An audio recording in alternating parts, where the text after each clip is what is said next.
all geared up.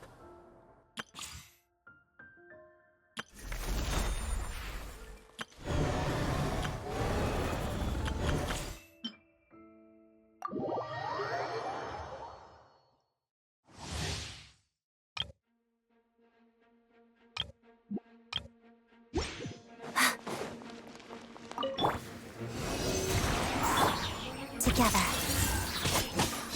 Waltz of the snowflakes. Harada. Enhanced animal mode. Surrender in a week. Shadow me.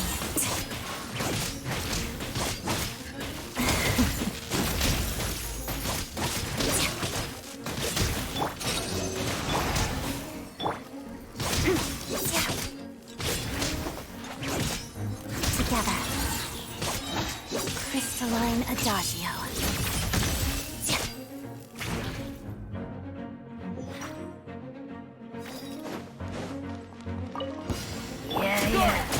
Swirl, we're two. Let's test my hypothesis. Walk of the snowflakes.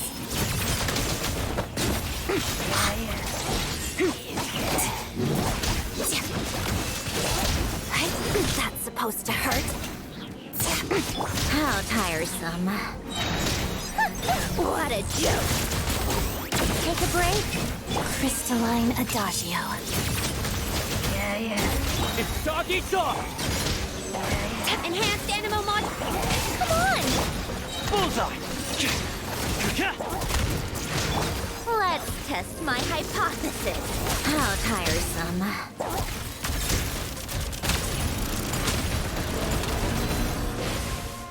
Let's begin. Witness the snow swan's grace. Pirouette. Swirl, work. Here, boy! Come on, keep up. What a joke.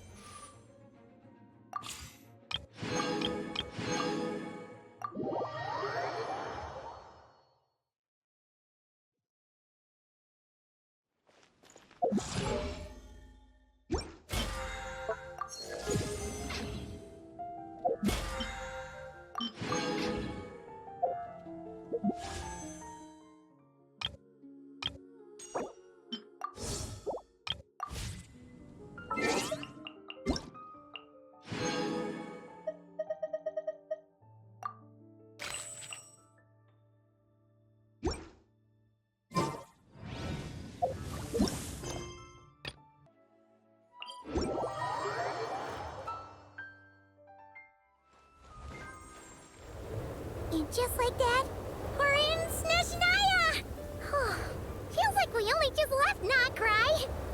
Remember back in Nasha Town?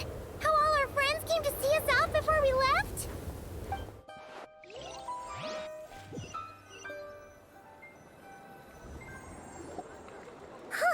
The day's finally come! We're off to meet the Tsaritsa of Snezhnaya! What is she planning? And why does she need the gnosies? Soon, we'll have our answers. Guess this'll be the end of your journey that your sister mentioned. What is she expecting you to find there? Snezhnaya still feels like a long way away. Hopefully, there'll be plenty of time to relax, eat some good food, and have fun before we arrive. But whenever Paimon gets thinking about how our destination is right around the corner, all these questions come flooding into Paimon's head. It makes her so nervous. Yeah. Anyway, enough about all that. We can't start the final leg of our journey with that kind of mindset. Just think. We've fought dragons and sea monsters, defeated creations of the gods, faced prophecies of doom and the threat of the abyss. Heck, we've even been to the moon. With all that experience under our belts, how could we be any more prepared? Sure thing! Now, stick close to Paimon, the best guide you could ever ask for, and let's charge straight for the finish line! Off we go! What about me? Do I get a call out? Whoa! Columbina? You kinda snuck up on us there.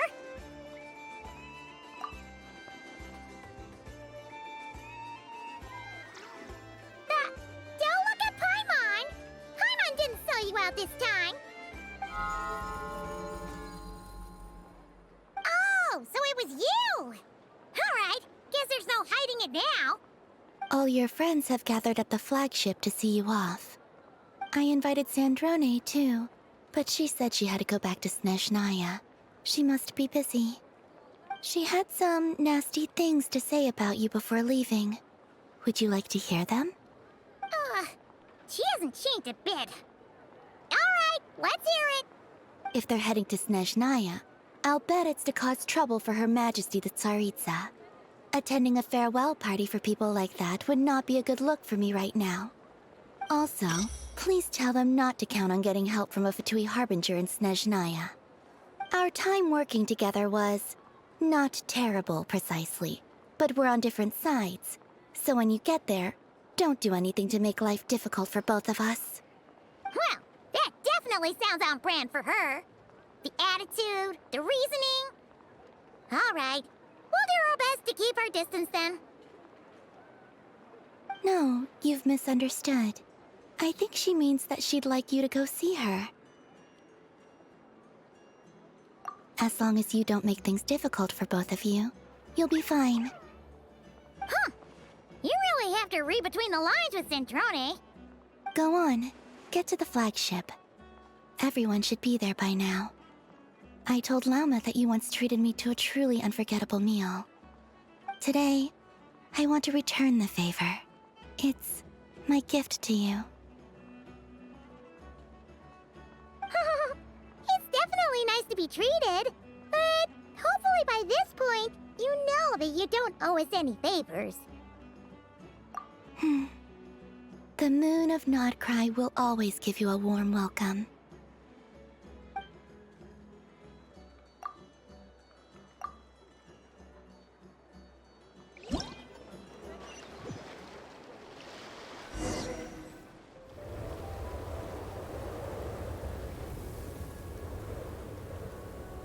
Wow!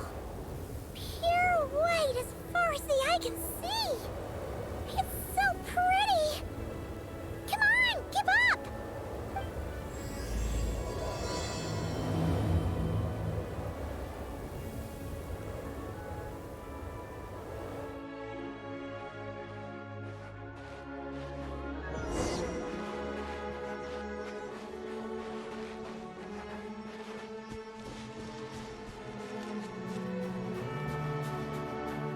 Look!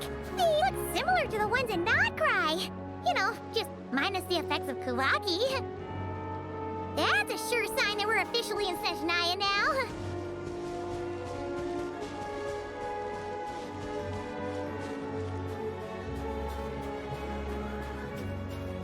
There's gotta be a treasure chest around here somewhere. No adventure is complete without a chest or two. Ah!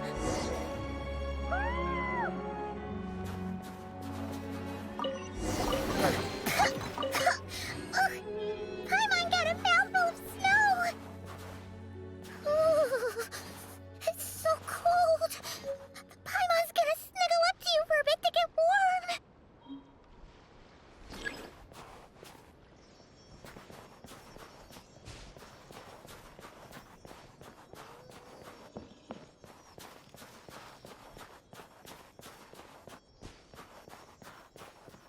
Hey, check it out!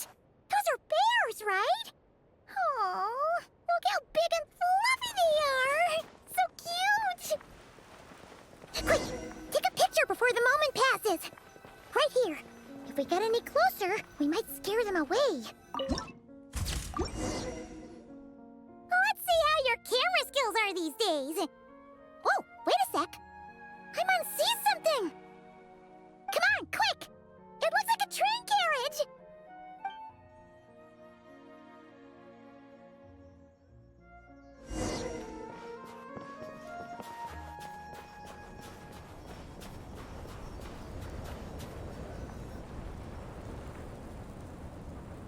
Paimon's heard that Snezhnaya has loads of railways and trains! This must be one of them!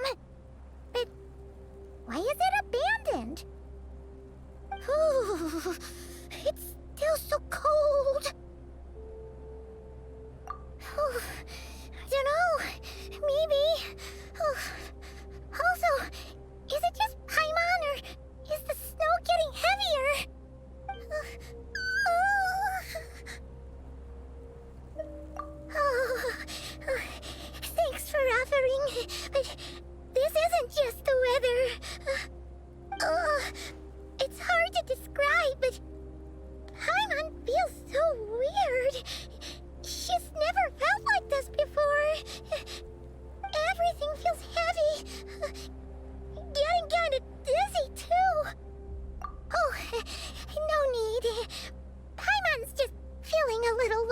energy. That's all. It's nothing serious. Not worth ruining our travel plans over. Yep, sure thing. Snezhnaya, here we come!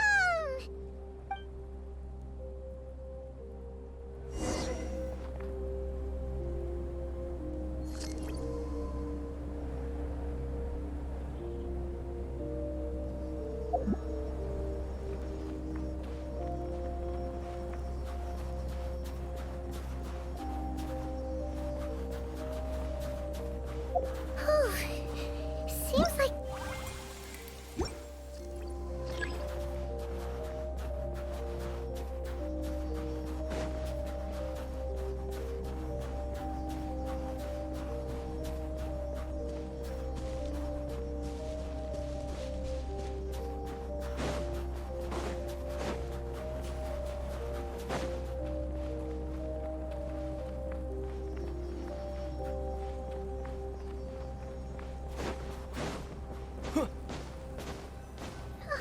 Oh, look!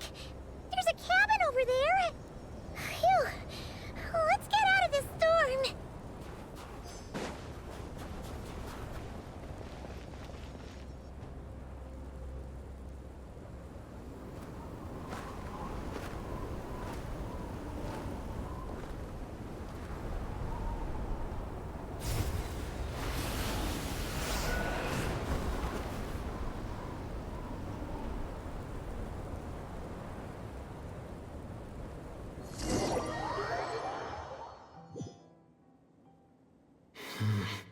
What is this place? Where's Paimon? I need to find her fast! Paimon! Paimon!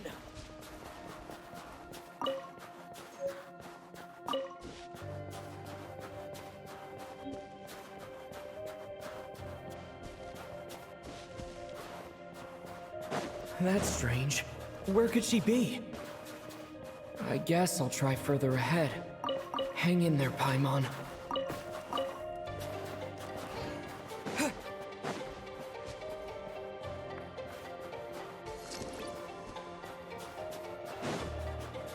Is that a train carriage? Maybe I can get up from the inside.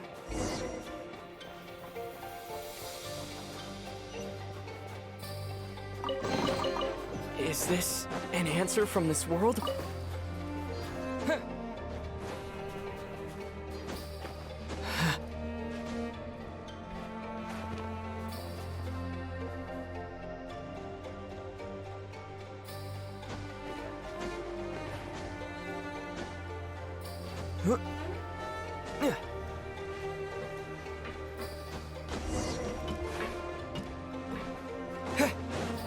It says here, Kresnik's torch, civilian model. It's definitely getting a little warmer now it's turned on. I really hope Paimon's okay. I'll keep this close. What was that strange sound? I can't tell if... Paimon? Paimon, is that you?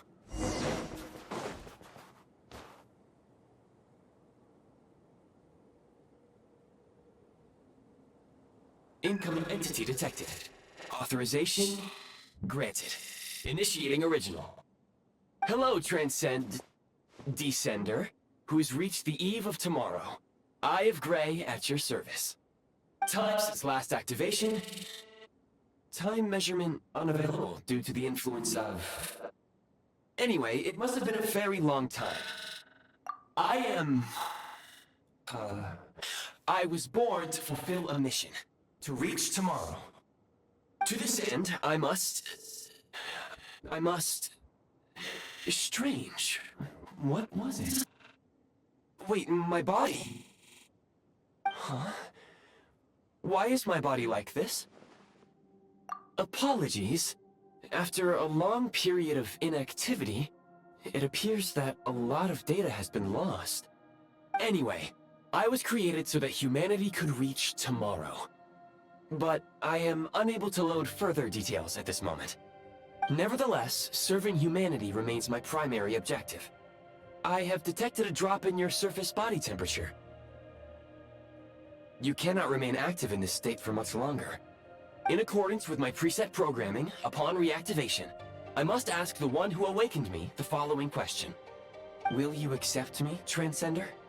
I will assist you, protect you, and fulfill my mission until we reach tomorrow. I understand your position. However, given your current physical condition, I must suggest that you reconsider. Before I was activated, you called out a name. Presumably that of your missing companion? If you agree to accept me, after helping you get out of here, I will search for said companion and pinpoint their location. To answer your question, yes.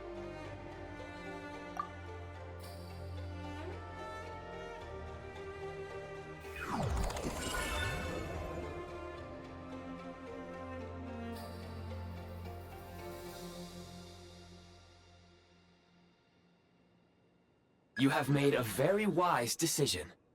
Now that we have reached an accord, you will be my new user. May I ask your name? Very well. I will remember this name until the mission is complete. I need to recover my body, retrieve the power to unlock tomorrow, and help the suffering masses to reach the far shores where the empty Ark floats. I can sense my power scattered across this ice-covered land. I even have a vague sense of where it might be found. But right now, that is not essential. The key right now is you. You must survive and reunite with your companion.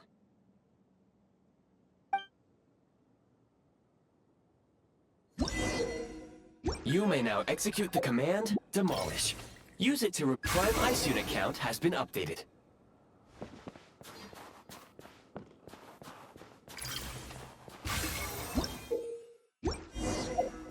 You may now execute the command, Build. Use it to create a Prime Ice construct to prop up the door.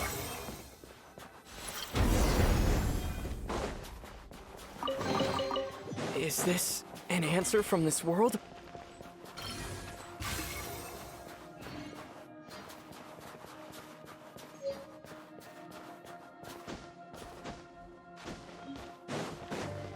Scanning local environment. Exit has been sealed off with ice. That would not be an efficient approach. One moment. Usable construct blueprint detected nearby. You can use this to clear the solid ice ahead of you more quickly.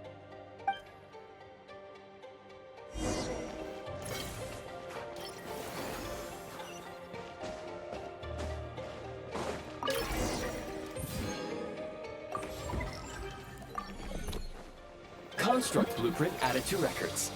You may now execute the command, Build Heat Source. Generate a temporary heat source to rapidly melt the solid ice.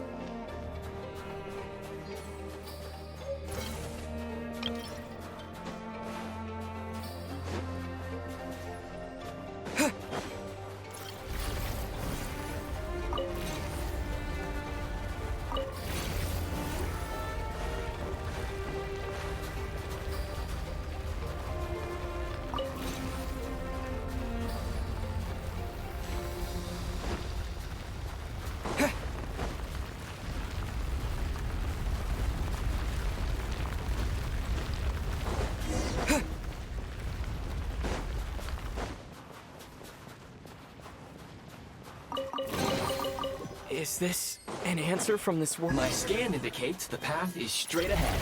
I recommend we proceed.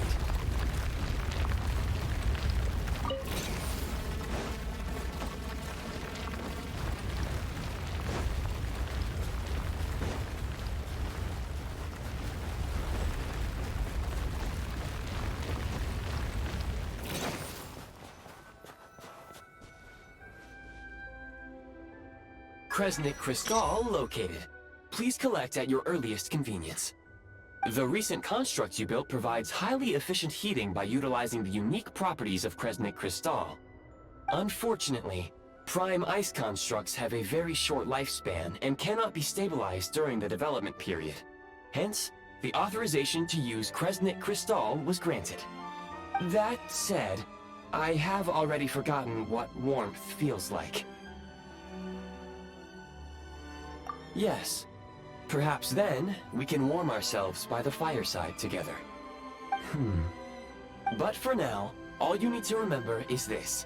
If you collect Kresnik Crystal, I can extract the energy within and use it to maintain your body's surface temperature. Low power. Please use Kresnik Crystal to replenish energy reserves. Signs of physiological activity detected in the distance. It is highly likely to be your travel companion, Paimon. Go. Go now. Be reunited and sing together. May all the people be united as one.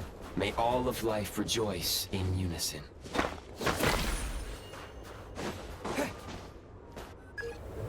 Approaching the target location. Scanning for signs of life. Life forms detected. 2. Affirmative. However, that is not the reason for my confusion. According to my database, this location is a train station, meaning the number of life forms is unusually low. Real-time environmental data suggests that the train station may no longer be in use. But whatever the situation, please exercise caution.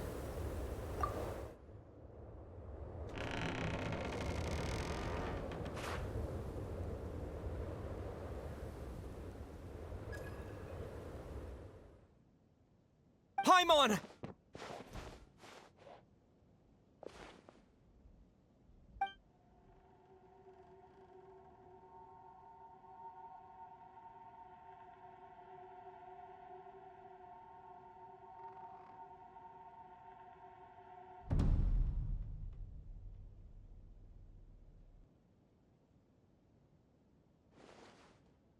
Who are you?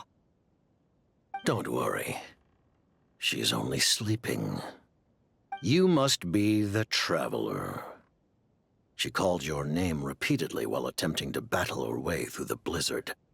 Newcomers to Snezhnaya struggle to adapt to the sheer cold at the best of times.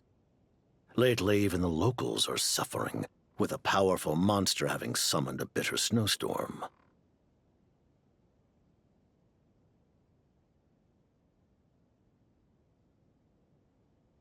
You two must be very important to one another.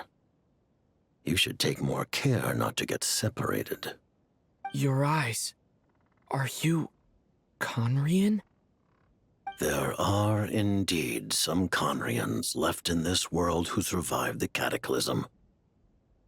But I doubt that is news to you. It would be unwise to interrogate my identity here. Focus your attention on your travel companion instead. We will meet again very soon.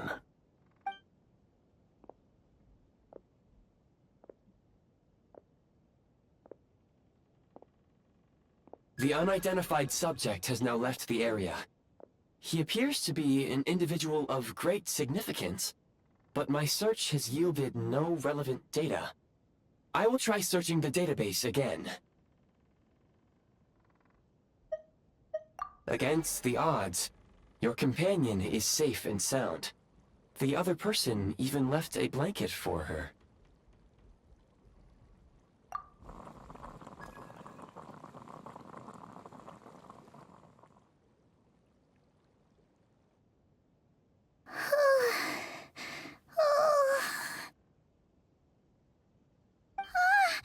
Traveler! Oh, thank goodness you're okay. Paimon was so worried. She looked everywhere for you. It's okay. Take it easy. Are you feeling alright? Pretty much the same as when we first got to Snezhnaya. Paimon must have caught a cold. She was feeling so faint. She just couldn't keep going any longer. So she had to lie down and sleep it off. Wait, where did the jester go? Yep, the director of the Fatui. The Jester Piero. So, you met him? The Jester must know everything about the Tsaritsa's plans. But there's no way he'd tell me just like that. We might well have ended up clashing. Well, he was right about one thing.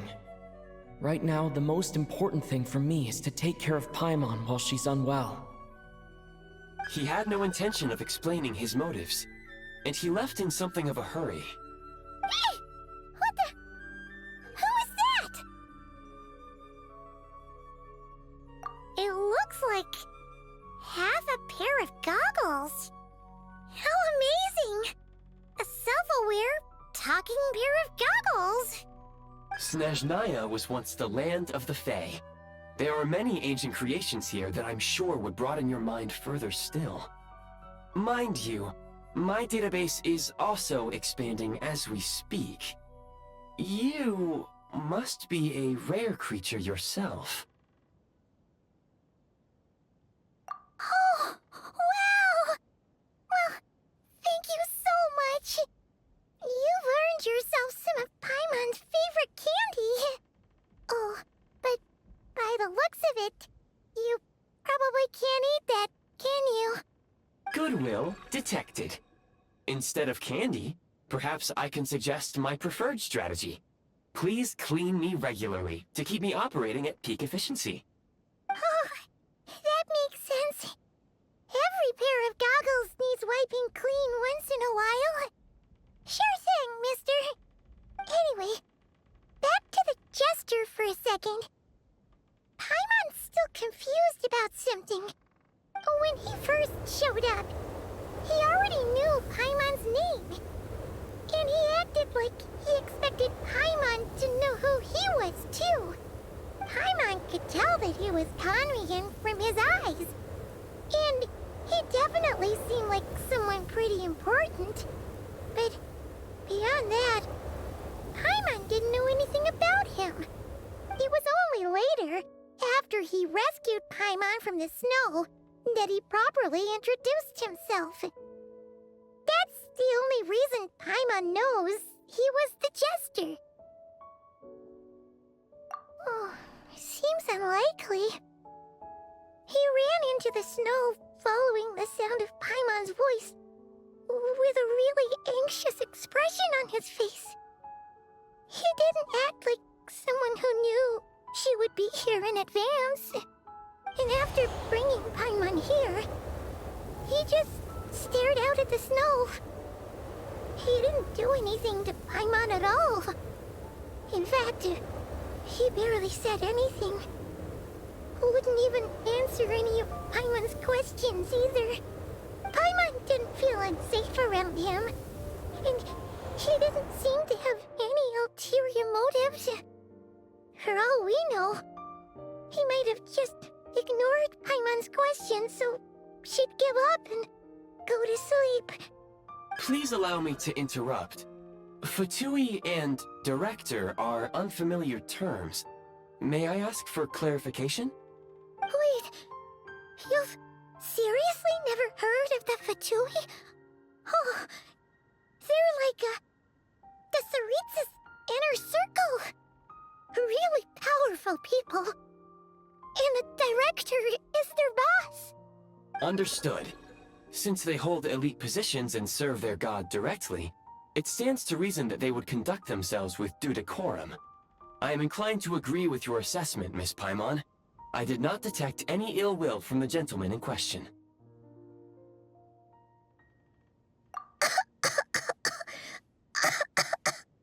Sorry, I shouldn't have encouraged you to talk so much.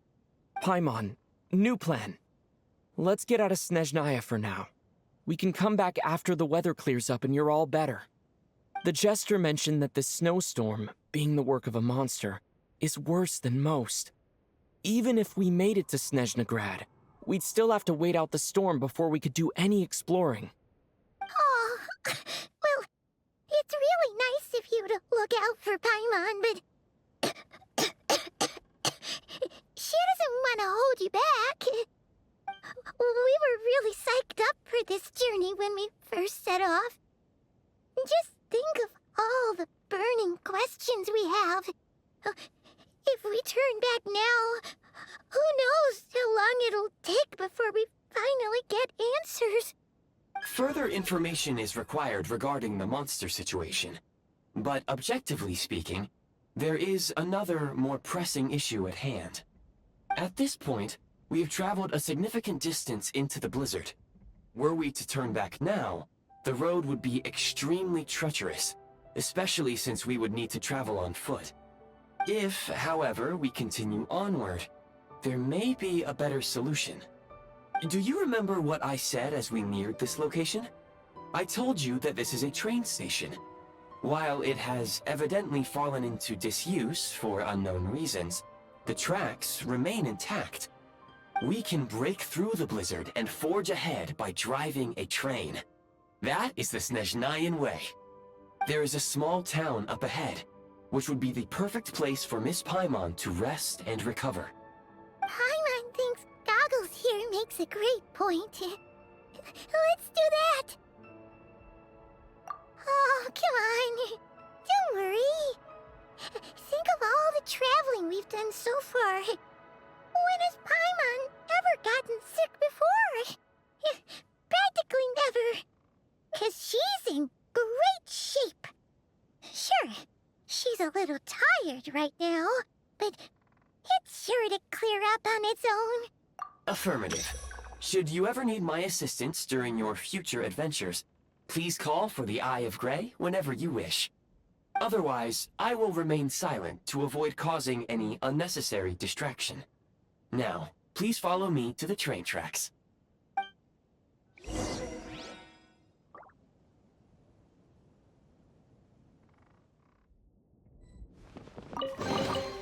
A reward on the road.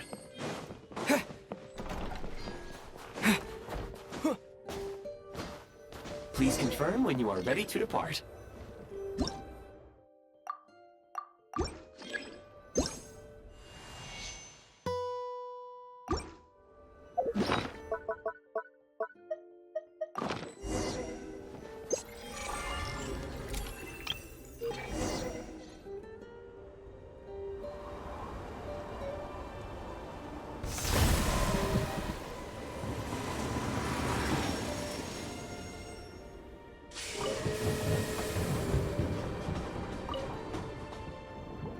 Heading north from here, we will soon arrive at...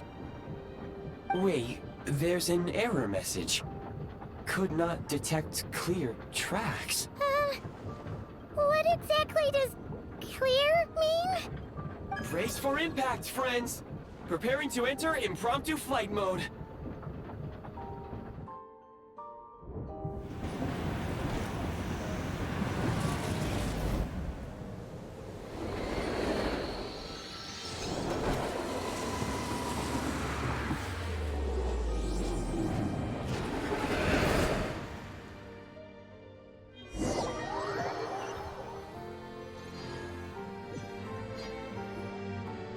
How strange. Not only was the station's status different from my records, but even the railroads and the terrain itself have changed substantially. Yeah. Thanks to your quick reflexes. My sincere apologies for putting you in danger. I'm afraid I'm as confused by all this as you are. Agreed. This is likely a consequence of outdated railroad data. The discrepancies between the old data and present reality are far greater than I anticipated. Fortunately, our crash landing has at least brought us much closer to the town. According to the data, anyway. Your data had better be right this time. I can assure you, it certainly is. Please look this way, and you will see a Kresnik's torch. It seems our ill-fated train ride was a blessing in disguise. We have taken the shortest possible route.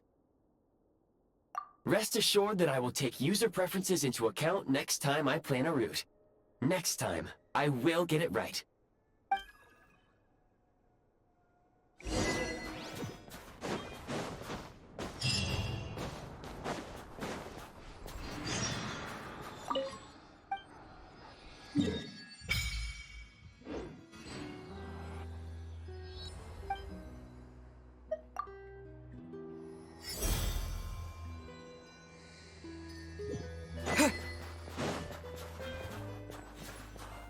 Excuse me, is there an inn nearby? I'm sorry, but they've all closed.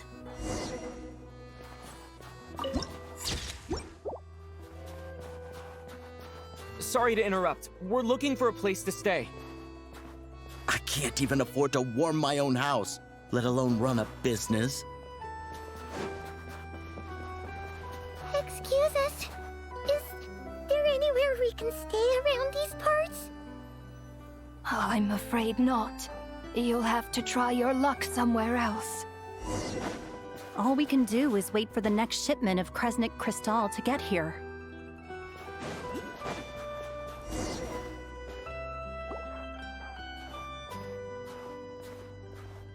Hi there. Do you know if there are any inns still taking guests in this town? Doubt it. They're probably all closed. No one has enough Kresnik Crystal to heat their own homes, let alone a business. Oh, what a bummer. I clocked you a while back. You adventurers or something? We don't get many tourists in inland Snezhnaya these days. Why is that? Because of the snowstorm? In part. But the bigger reason's Project Stuzha. Since it's Her Majesty's will, we have to put up with it whether we like it or not. Oh, sorry. I assumed it was common knowledge by now. Basically, the Tsaritsa is planning something big. Something that requires an enormous amount of energy. Even if they used all the surplus Kresnik Crystal in Snezhnaya, it still wouldn't be enough to meet demand. So, the Vecha passed a resolution requiring all factories and households to reduce their energy consumption. The policy has thus been charmingly named Project Stuzha, meaning bitter cold. Bitter cold? So, like, it's gonna be a cold winter, folks? You're all gonna have to find a way to get through it? That kind of idea? Pretty much. When you're broke, you scrimp and save. When it's cold, you huddle together for warmth. There's always a way to stretch things out to make ends meet. Trouble is, if you stretch someone out like an elastic band for too long, who knows if they can ever bounce back. You know what? Come with me and see for yourself.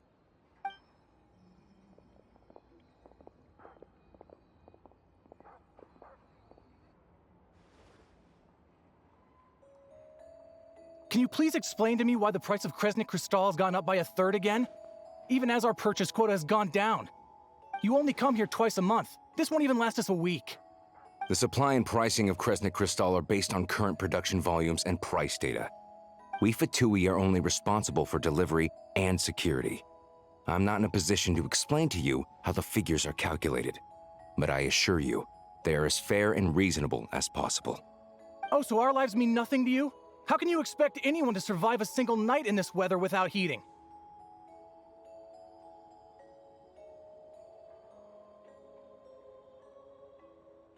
Since you insist on making me repeat myself every single visit, I will remind you again. There is no monopoly on the trade of Kresnik Crystal. You are free to purchase the shortfall from elsewhere on the market. What market? Nobody else is selling! And when they do, they charge 8 times the normal rate! It's robbery is what it is!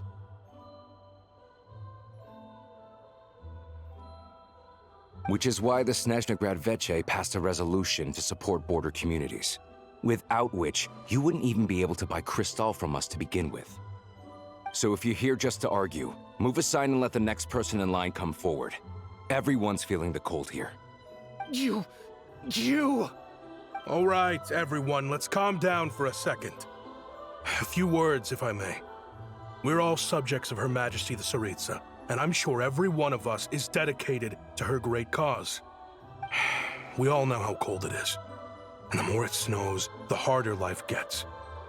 Everyone's struggling already. Let's not make things even more difficult for each other. But Liaison Shishkin, there's clearly something wrong with this quota. I have a family in Marepasak who tell me they can buy at least double our crystal allotment. Oh, believe you me, I had the same reaction when I first saw the numbers. Couldn't believe what I was reading. I even wrote a letter to confirm the true figures, but I'm afraid the quota really is as low as you've been advised. Still, you must understand that calculating these energy quotas is a complicated balancing act. They have to factor in population, town size, industrial application. Our top priority must be to keep the largest Kresnik's torch burning continuously. Only then can we sell the remaining crystal for household use, and in doing so, we must make sure that everyone is treated fairly. As our Fatui comrades said, they are only responsible for delivering the goods. They need to keep accurate records, and they do not have any authority to modify the rates or quotas. That's right. Our duty is to do things by the book. Tell you what, listen. I know how anxious and upset everyone is. As a matter of fact, I was just discussing it with the mayor.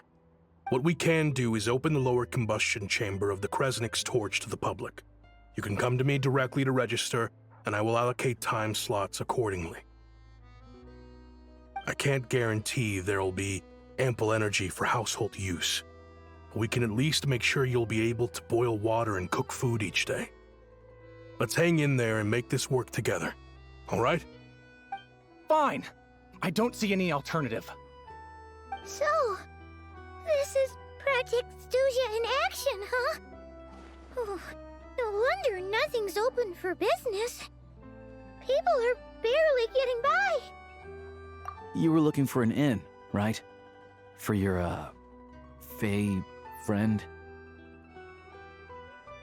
Oh, Paimon's not a Fae. Just Paimon. She must have caught a cold or something. We only just got to Snezhnaya, and we're still getting used to the climate. I have a small place in Stratomaros. I don't stay there very often, though, so it's pretty basic. But if you're not picky, you're welcome to rest there for now. It's not much, but I've got blankets and a warm fire.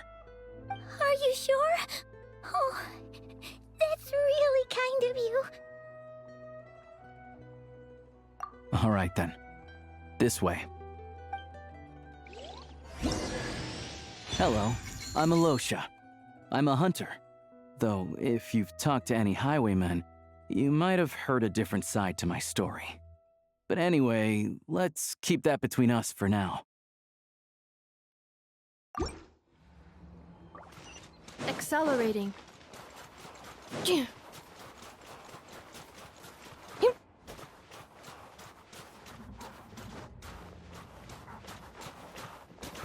Accelerating. Yup.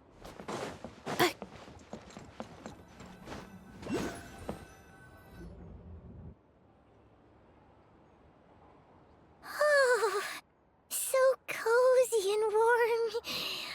Paimon's getting nice and toasty. Oh, wait. Paimon only introduced herself so far, didn't she? This is Paimon's best friend, the Traveler. Good to meet you. I'm Alosha. Most travelers find the Snezhnayan climate to be a shock to the system at first. But as long as you keep yourself warm, you should be fine.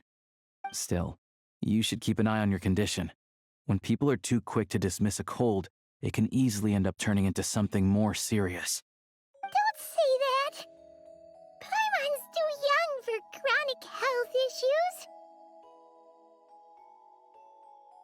They aren't in town right now, and they won't be back anytime soon. The train station has been closed ever since these power shortages began. I do a lot of hunting, so I spend most of my time exposed to the elements.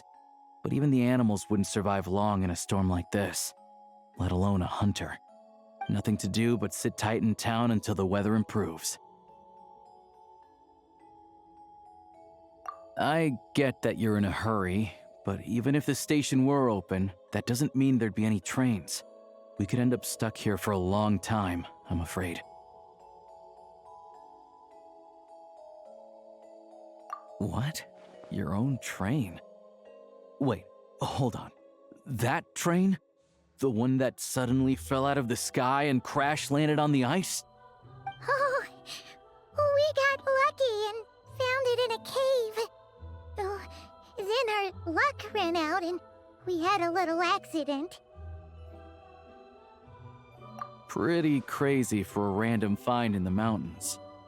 Well, as long as your train's good to roll, you might get to Snezhnaya after all. I've been doing some digging recently. Turns out, the real reason for the current energy crisis in Stratomeros is that some of the supply is being seized for a private stockpile. But to expose what's going on, I need to catch them in the act. So, I'm heading off to catch a rabbit. Huh? Wait, a rabbit stole the crystal? It's a figure of speech. Real rabbits couldn't pull this off. They'd prefer carrots to Kresnik Crystal anyway.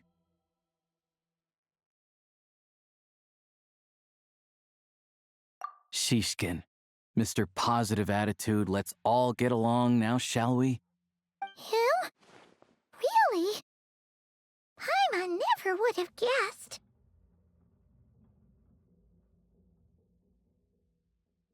Huh? You're coming with? Huh. Oh, okay then.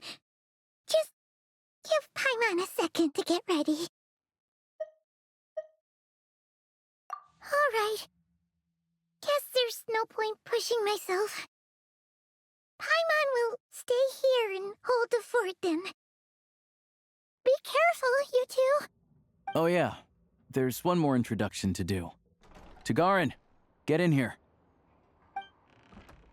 Oh, a doggy. Oh, angry doggy.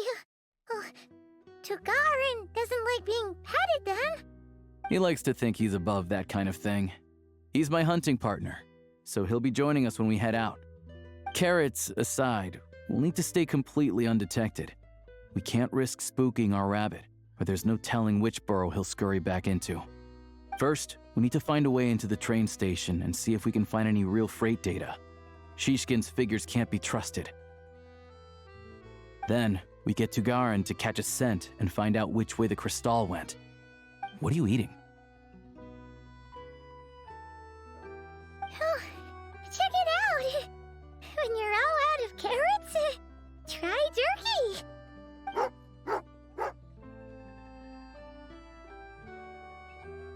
Good doggy.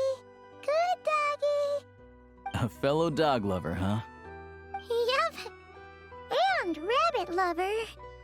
Carrots are great too, you know. Good to know. Eat up, Tagarin. We got a lot of work to do.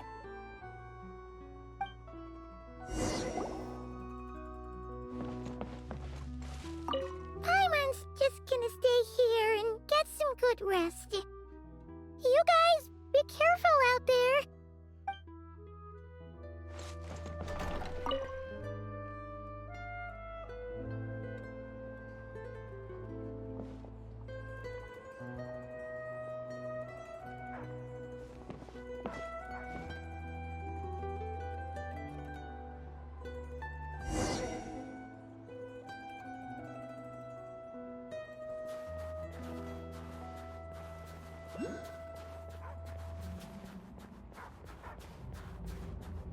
Wait.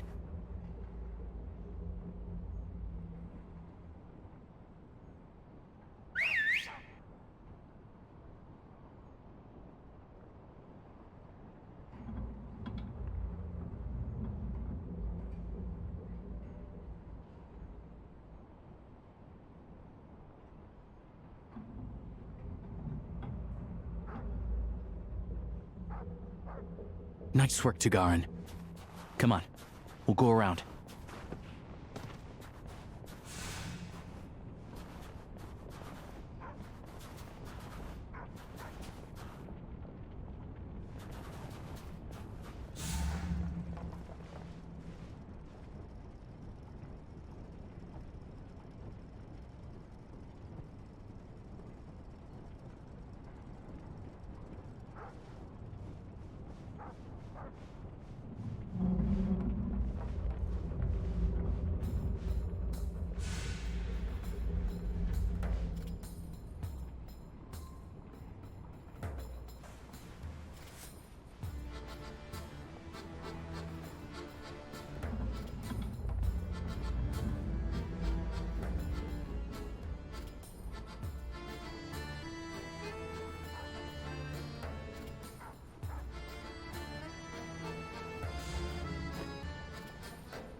This way. We'll enter from the upper floor.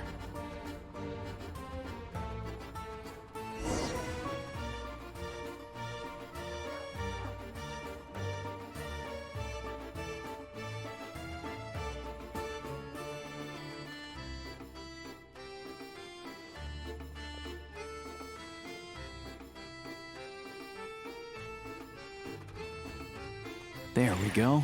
A freight list. Straight from the Fatui. So Shishkin won't have had the chance to doctor the figures. Looks as new as the day it was printed. I guess no one bothers reading these unless they have ulterior motives. Yeah, this is all we need. Come on, let's get out of here. Then go track down the Crystal. Tugarin's a keen hunter, and catching rabbits is his specialty.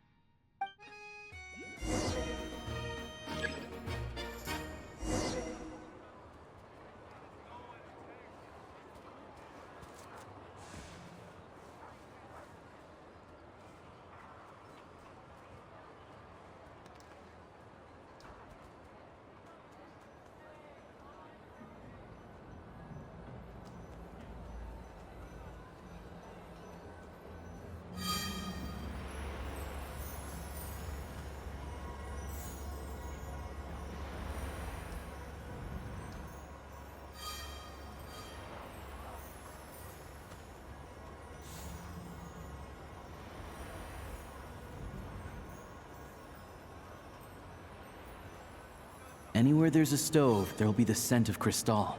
That's normal.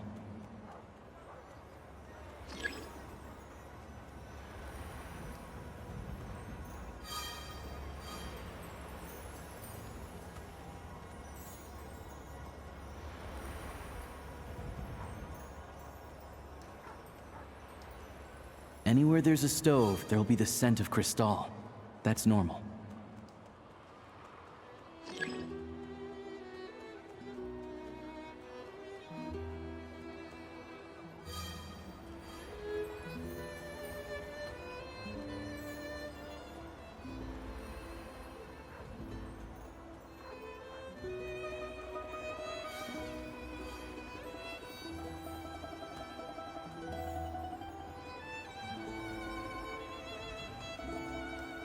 But if he picks up the scent of Crystal somewhere and there's no stove around, that's how we know something's up.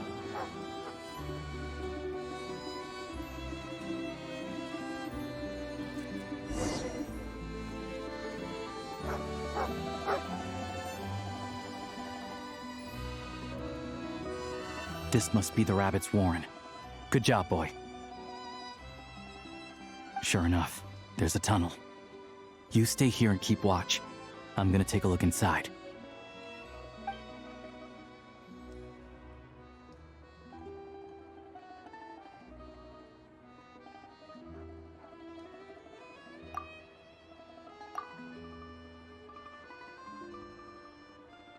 Thanks for looking out for us. Things are getting tougher by the day. No need to thank me. It's my pleasure. Sure as Her Majesty the Tsaritsa watching over us, every sacrifice will be worthwhile. Let's grit our teeth until the blizzard passes. These days of hardship will be over soon. Maybe for everyone else, Liaison Shishkin. But for you, the hard times have only just begun.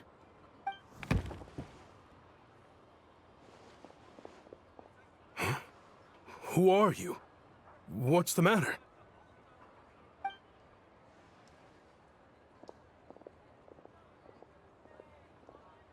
I just had a question for you. Why, when times are as tough as this, would someone hoard more Kresnik Crystal than they could ever use? All the crates here are from the most recent shipment, but they weren't brought here for sale. Instead, they were secretly stashed away. Would you be able to shed any light on the situation, Mr. Shishkin? Me? Why, I have no idea. But look at how much there is!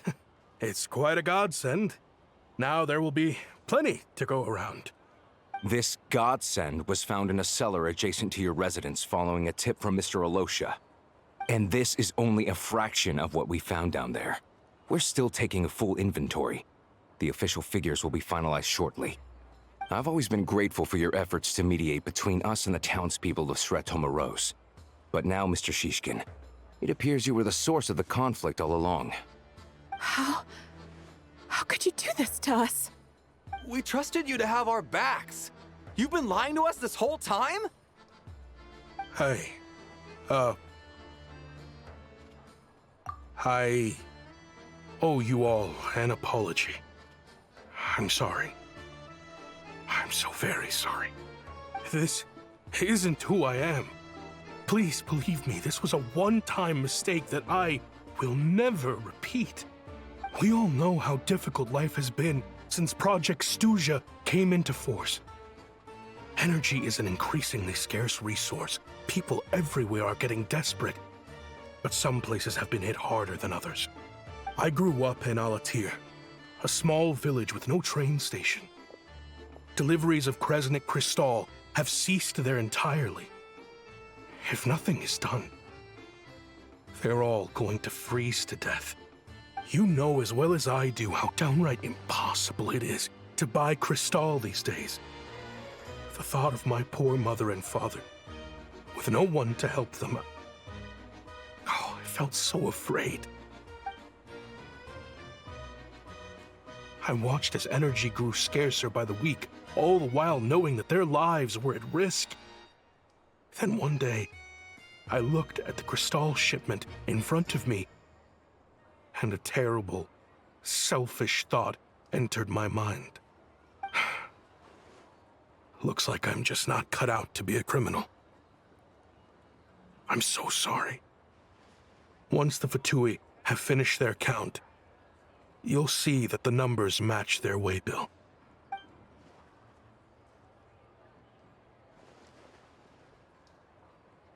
I have the official Snezhnayan quotas here. Anyone who has already purchased energy, please make your way over here to correct your transactions.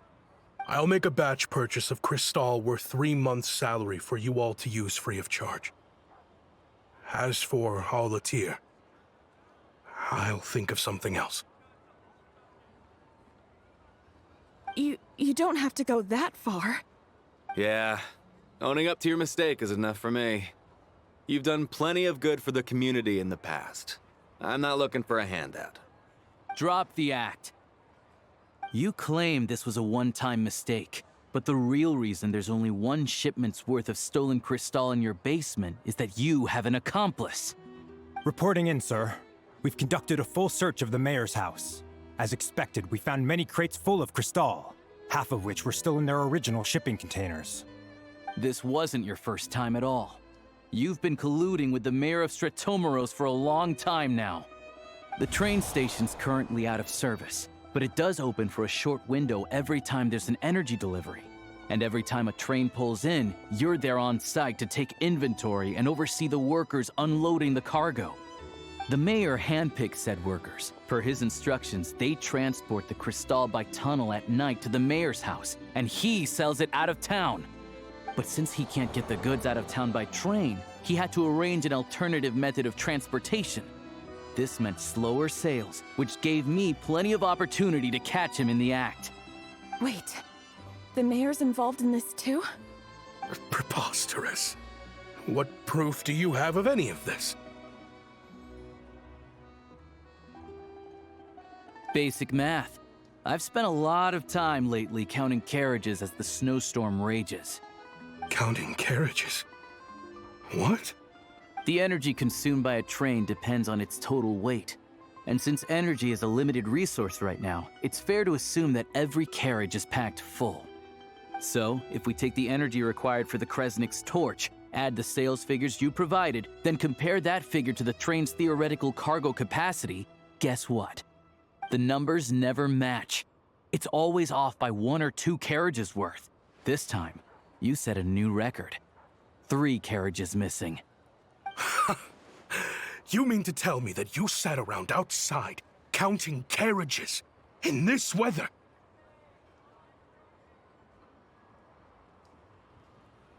I'm a hunter. I have 2 options. Hunt or starve. Well, I've heard enough. The evidence speaks for itself. Take Shishkin and the mayor into custody and escort them back to Snezhnagrad.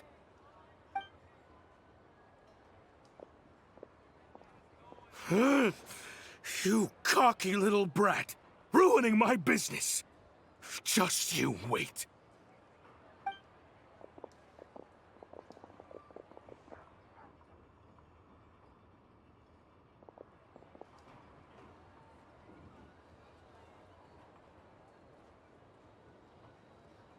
Yeah, something felt off, so I just followed my gut. Math isn't my strong suit, though. I'm lucky my dad made me learn enough to get by, but all this number crunching was a million times harder than the aim and fire work I'm used to. Thank you for your assistance. You're a brave lad. Shishkin was quite the cunning criminal, as I'm sure you can tell. He did all of this right under our noses, and we never suspected a thing. A wolf in sheep's clothing. He had everyone fooled. Even with that sob story he fed us. He was probably trying to keep the mayor out of it, not just mask his own motives. Without the compelling case you put together, even I might have fallen for it. Alosha, was it? Tell me, are you really a hunter? We can go find some wild animals if you want. I'll fire off a couple of shots, and you'll see whether I'm the real deal. I didn't mean to cast suspicion on your identity. It's just... well, I'm sure you've heard of the Rokot. Recently, they've been recruiting people with your kind of talent. They hide in plain sight under false identities, working against Project Stuzha, sometimes directly opposing the Tsaritsa herself. They aren't a violent organization, and their goal is to improve the lives of the common folk. But still, as a member of the Fatui, I wouldn't be doing my job if I didn't keep tabs on them. First I've heard of this. I don't really keep up with what goes on in the city. All I know is, people who don't mind their own business in the city end up paranoid about everything. As for me, I just couldn't stand Shishkin. I'm from Alatir myself, and I can tell you, nobody's lived there in years. Why would an abandoned village need Crystal? Of course, no one really cares about the fate of that place. I'm guessing today is the first you've heard of it. I see. It does sound quite tragic. Really. Well, thanks again for your assistance, and your friend here too. I will report this incident to Snezhnagrad. The Fatui will take over energy distribution until new officials are appointed. We'll also ensure that the train station resumes normal service as soon as possible. Looks like it's my turn to brush up on math now. I never liked it as a kid either.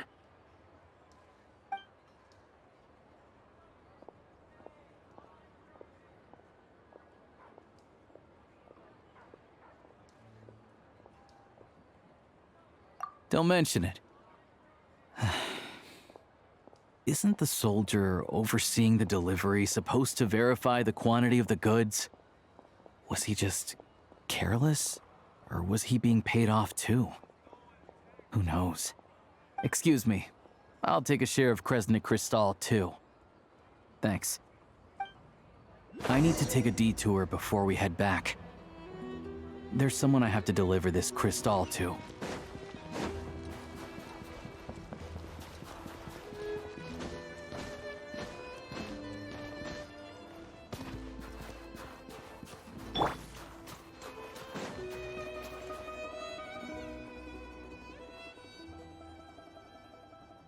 Hang tight for a moment. This old lady, she doesn't really know who's who anymore.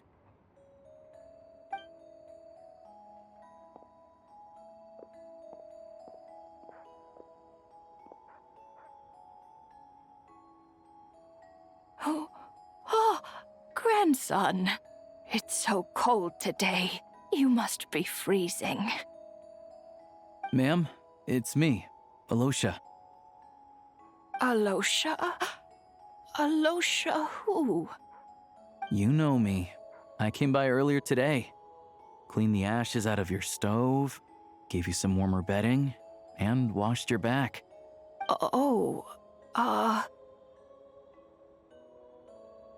I'm sorry, I don't remember. Now, how often do I get to see my grandson? Come on, take a seat and relax while I fix you something to eat. It's okay. You just rest. I'm fine. Oh, you. It's nice to come and visit your old granny once in a while, isn't it? Sretomoros, a good town. All sorts of things to do and people to meet. And the local officials are good to us. Sit down, come on, take a seat. I still have some fruit left. Let me get it for you. Please, don't get up on my account. You need to rest. Where's the fruit? Right under the basket by the door. Or maybe it was on the bedside cabinet.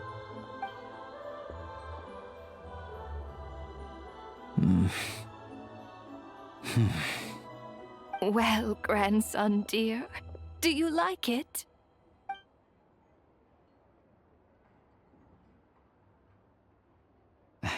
Very much, ma'am. It's delicious. Good, good. Wonderful. You don't need to save any more for me next time, all right? Fresh fruit is hard to come by at the moment. You should eat it as soon as you get it. Oh, I don't need it. I'm fine. But if you like it, come back for some more soon.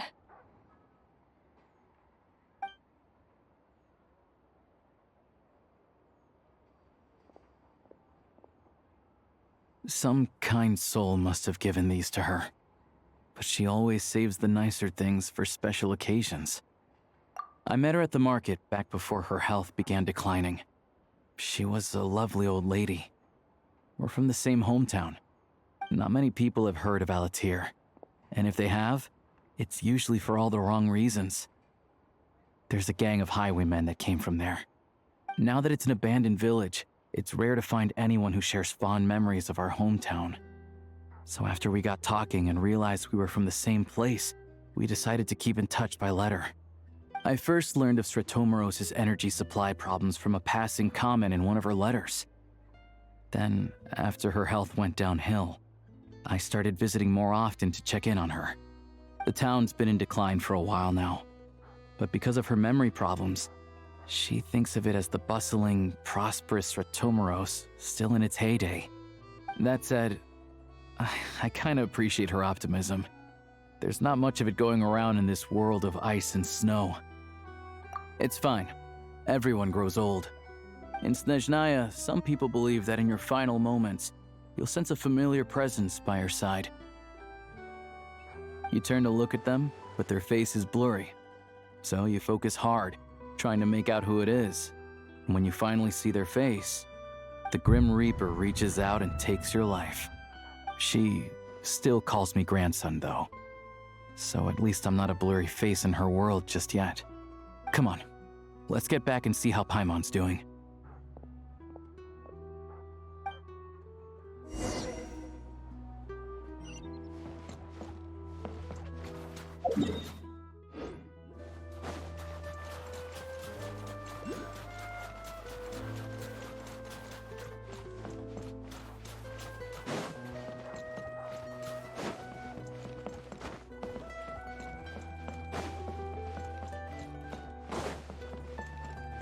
Accelerating.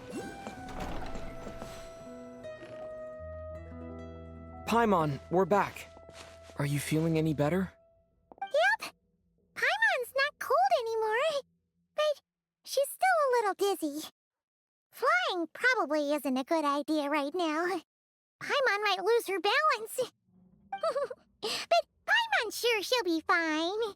It's probably just from getting hit on the head by that pile of snow when we first arrived in Snezhnaya. Her complexion's looking much better. Let's keep an eye on her. Sure, but enough about that. How did everything go on your end? Are you all set? Did you have any trouble? I'll explain. It's a bit of a long story.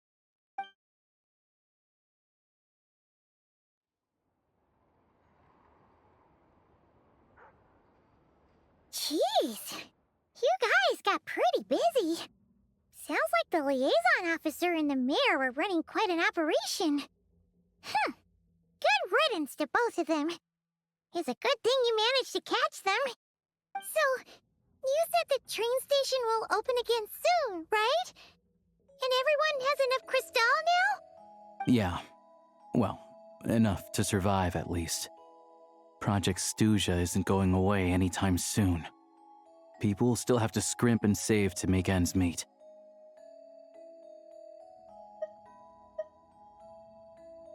Don't know. The goal of Project Snezhnaya is to gather energy for the Tsaritsa, but no one knows where that energy's going. It's never been made public. The thing is, we were told that the project would only last for 6 months, but time and time again, they keep extending it. Extending it? Does that mean the Tsaritsa's plan isn't going very smoothly? That's what everyone suspects. In principle, any proposed extension needs to pass by majority vote in the Snezhnaya Veche. But even though opposition has been growing, any detractors end up caving in to political pressure from the rooster, Pulcinella. He's the chair of the Snezhnaya Veche and a key figure in the voting process. He has the backing of many powerful and influential people. How come the Fatui are picking on ordinary people even here in Snezhnaya? I don't see it like that. Fundamentally, the Fatui will always think and act in the Tsaritsa's interests. But that doesn't mean they don't care about the plight of the common folk. The only reason Sir Tomoro still receives crystal shipments is because of a relief proposal put forward by the rooster himself. Then there's the Fatui soldiers providing support in every corner of the nation. Even the Northland Bank provided some mora for disaster relief, and they're as conservative and indifferent as they come. It's just that the rich and powerful in their fancy palaces live in a completely different world from us. There's always going to be some conflict when those worlds collide. Yeah, well, even though we all believe in Her Majesty the Tsaritsa, there are still many differences of opinion on how best to tackle the big issues of the day. Regular folk don't have an easy way of getting their voices heard in Snezhnaya, while the rich and powerful are either unwilling or afraid to speak out for all sorts of complicated reasons. The Rokad provides the disaffected with false identities and an outlet to vent their frustrations. Of course, an organization like that exists in a gray area. The moment the Veche think they've crossed a line, there's sure to be a crackdown. But so far, they've been doing their best to help the common folk. Like us, don't you mean? You didn't hesitate to join in. You're not new to this, I can tell. That's because we're adventurers. It's our job to help people out with commissions and get to the bottom of things. Sounds like we're going to get along. So, what's your business in Snezhnaya? Aside from taking your friend to see a doctor, of course. I want to meet the Tsaritsa. It's complicated. I've had run-ins with many of the Harbingers along the way, and I really need to know what the Tsaritsa is up to. Her ultimate goal? What the no-sees mean in all of this? Since I've made it this far in my journey, I have to find the truth, whatever it takes. Wait, so... no way. Are you who I think you are? Sounds like you've heard of us then. We're getting more famous by the day. I didn't realize I was in the company of giants. Honestly, we're all as curious as you are about what the Tsaritsa's planning, and why it has to involve us freezing to death in the snow. But getting in the same room as her won't be easy. The common folk aren't permitted to meet her at the best of times, and right now, she's probably not even in Snezhnaya. Word is, she's heading east on a campaign to slay a monster. Yeah, so you've heard of it. A wild, unpredictable monster with the power to summon snowstorms. It also absorbs everything around it into its body, so it's growing constantly. Now, it's so big that the Tsaritsa has deemed it the #1 threat. Luckily, as it grew, it became increasingly less mobile, so it doesn't pose an immediate threat to this town or to Snezhnaya. I'm sure the Tsaritsa and her personal guard, the Druzhna, won't have any trouble defeating the creature between them. It's just a question of how long it'll take. Suffice to say, you won't be seeing her anytime soon. You'll have to wait until she gets back. Fair. Well, The Fatui will be taking over management of the train station for the time being. Things should be up and running by tomorrow. Once it's open, we can see about getting your train towed to the station. Whoa!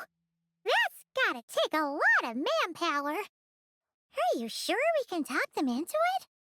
The Fatui aren't exactly spotless in this whole mess. Plus, we helped them out. Should be easy enough to negotiate. As far as I know, all the paperwork is dealt with upon manufacture. I've never seen anyone check it, so I wouldn't worry. Having a train makes everything much easier. We'll reach Snezhnaya in no time. I need to head there myself anyway. Got some game to trade for Mora. I know a good doctor in the city. I'll introduce you when we get there. Oh, thanks so much. Let's get a good night's sleep ahead of our big trip tomorrow.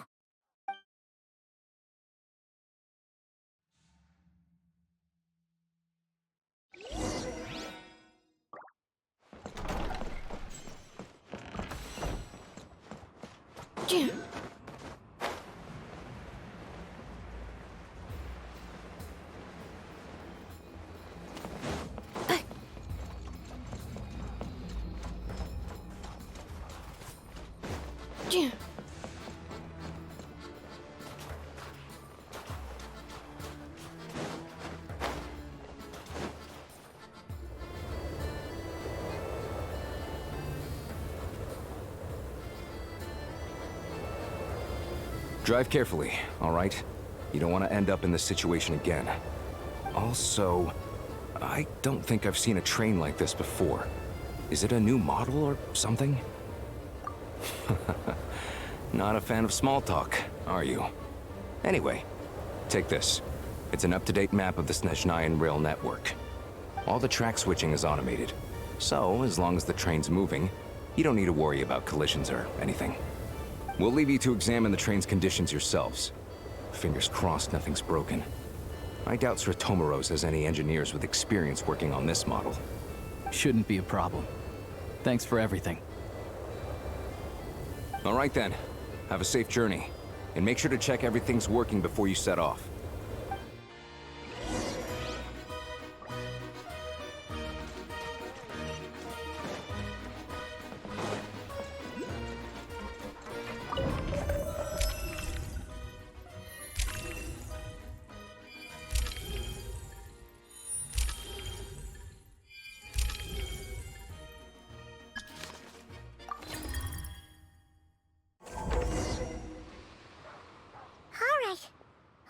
Our destination settings have been applied. Let's give this thing a final once-over and then head out. Goggles, your time to shine. Affirmative. Running vehicle diagnostics. What's this? Engine, green. Wheels, green. Frame, minor damage, but no impact on function. Diagnostics complete. All systems nominal. Neat! Huh. Paimon still can't get over the fact that you just found this tech lying around in a random cave. I've lived in Snezhnaya my whole life, and I've never heard of an interactive, talking train autopilot. Strictly speaking, I wasn't designed purely to drive trains, though I doubt you have any interest in navigating the practically unreadable operator's manual yourself. All configurations are complete. Should you require any further assistance, please call for the Eye of Grey. Away we go! Oh, nope. Paimon's gonna find a warmer seat.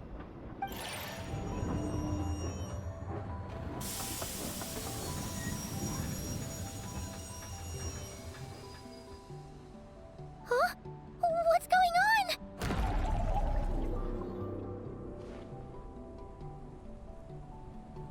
Oh no.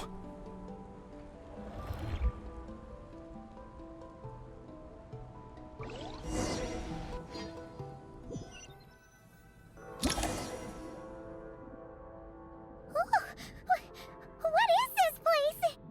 Traveler, are you okay?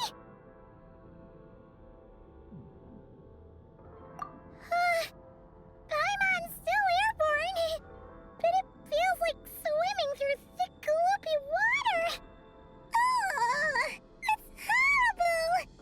Just our luck. Of all the things that could have gone wrong. Halosha, you're Snezhnaya, right? Any idea what the heck this place is? It's called the Shadow Realm. A place where no wind blows, no light shines, and no elemental energy flows. Even time itself doesn't exist here. It's a world where everything seems to come to a standstill. I've only seen it a few times before, and this is my first time inside. It's a dangerous place. Most people who get sucked into the Shadow Realm are never seen again. And the few who do make it back, they're never quite the same. Huh? Then, what the heck do we do now? Oh, maybe Goggles knows something. Goggles? Great! Now we're done for! Hold it together. Let's not get ahead of ourselves. I heard a story once about the world of shadows. If it's true, there's a way to escape. We just need to find the exit. Come on, let's explore.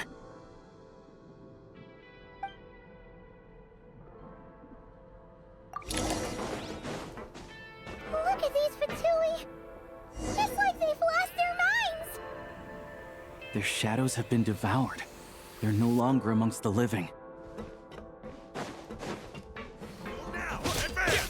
I can't channel elemental energy here, but I have a few gadgets that still work.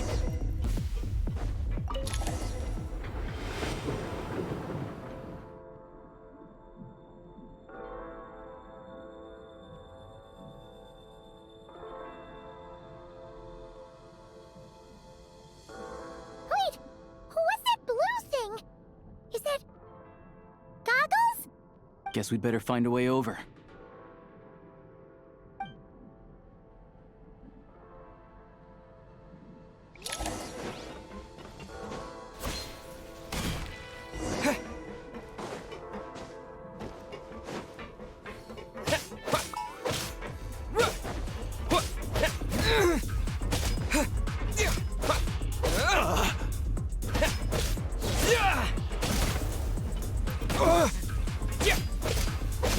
So close.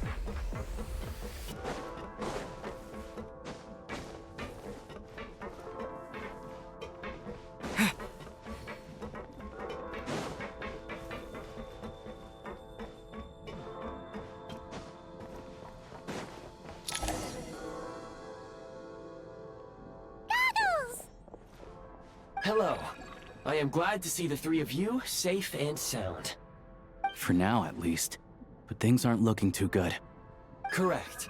We are now inside what is known as the Shadow Realm, the darkest space in the shell, where even the Most High is loath to cast its gaze.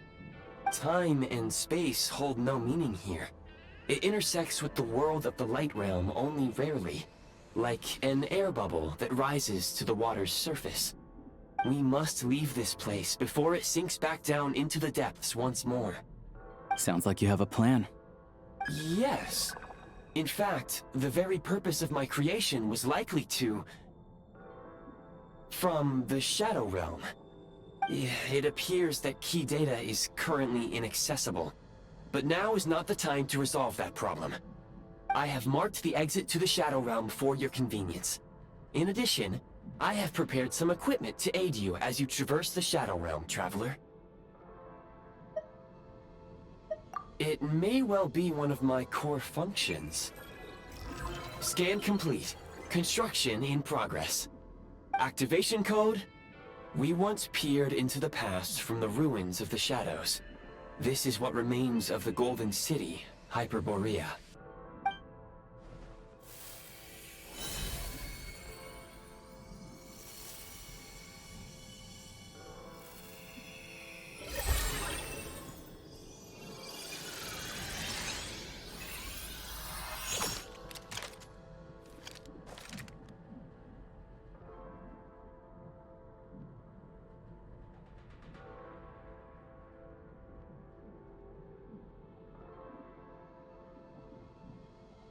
Whoa! Now go. Arm yourselves with weapons of the spirit. Bring down the walls of the stronghold, and extinguish the flaming arrows of the wicked.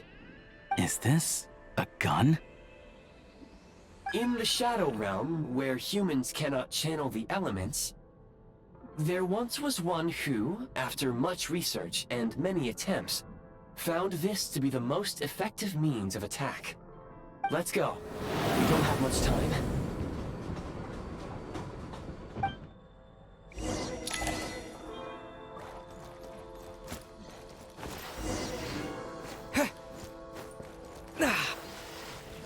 When you encounter small obstacles, you can simply clamber over them.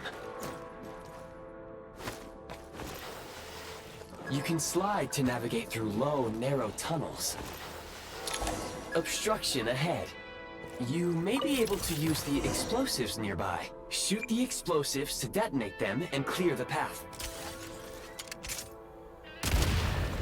Since elemental energy is unavailable for long-range targets, try using the scope to line up your shot. Many hostile units approaching. I suggest a new strategy. Take cover and pick them off one by one. Where's the...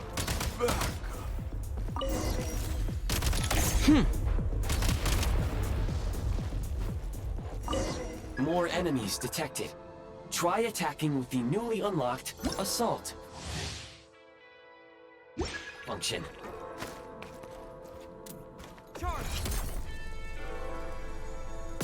Where's the...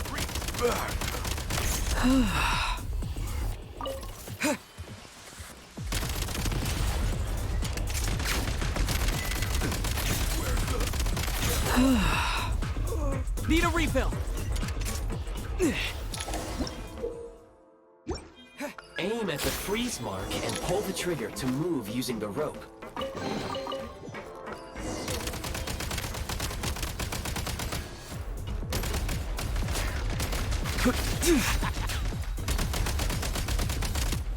Yeah. Charge.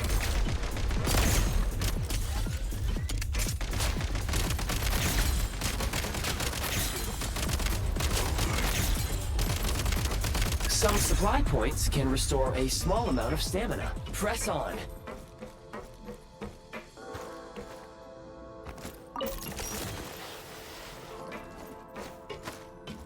You should be able to use the Prime Ice construct left here to cover long distances.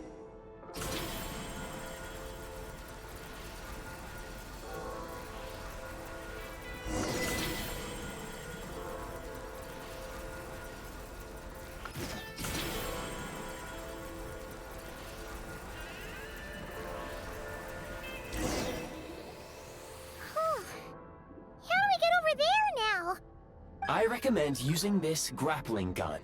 Such devices were originally used to secure structures in the Shadow Realm. If you detach the connected hook, the grappling gun will automatically fire a rope to another nearby hook. Okay. So, we just removed this hook, right?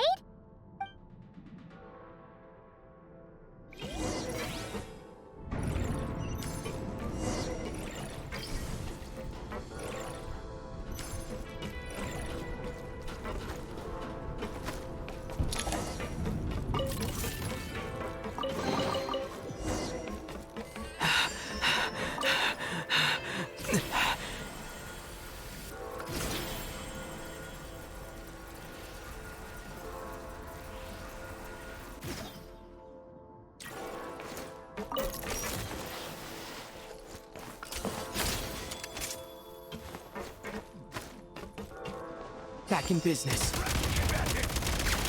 Where's the... back?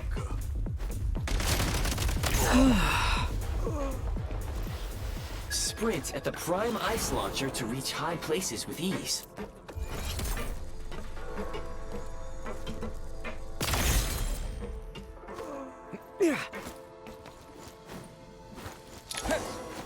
Usable munitions detected.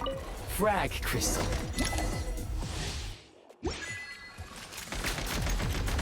Try this! Nice.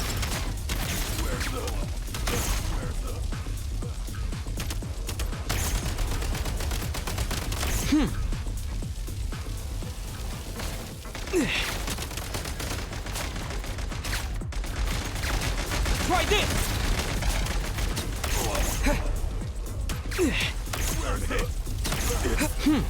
Over.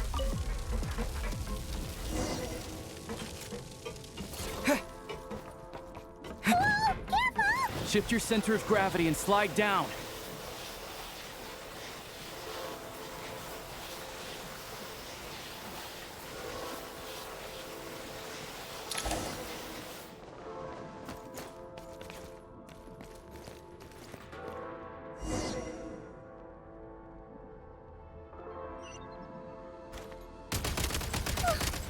How much longer is this gonna take? The exit is right ahead. We are very close now. However... It's like they're trying to keep us trapped here. That platform and the carriages are swarming with undead Fatui. Guess we gotta storm through.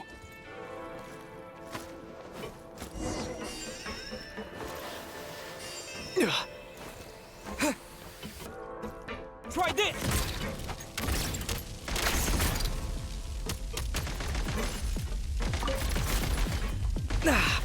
Time to catch my breath. Gotta recharge!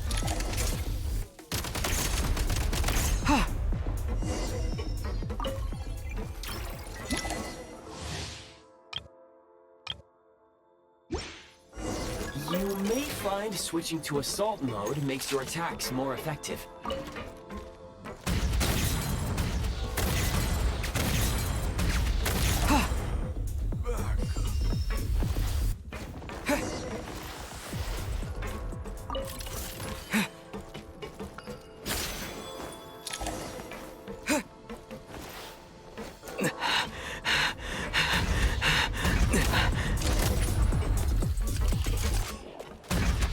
Gotta recharge!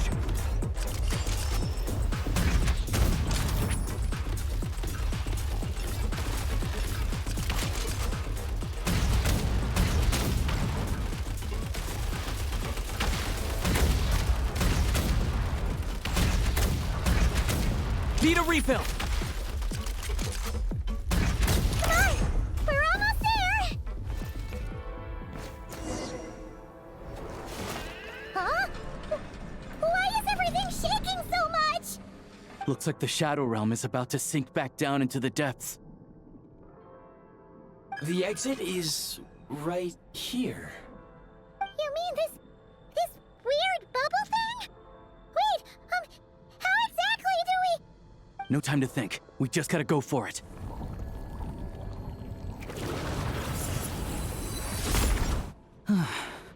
Looks like I was right.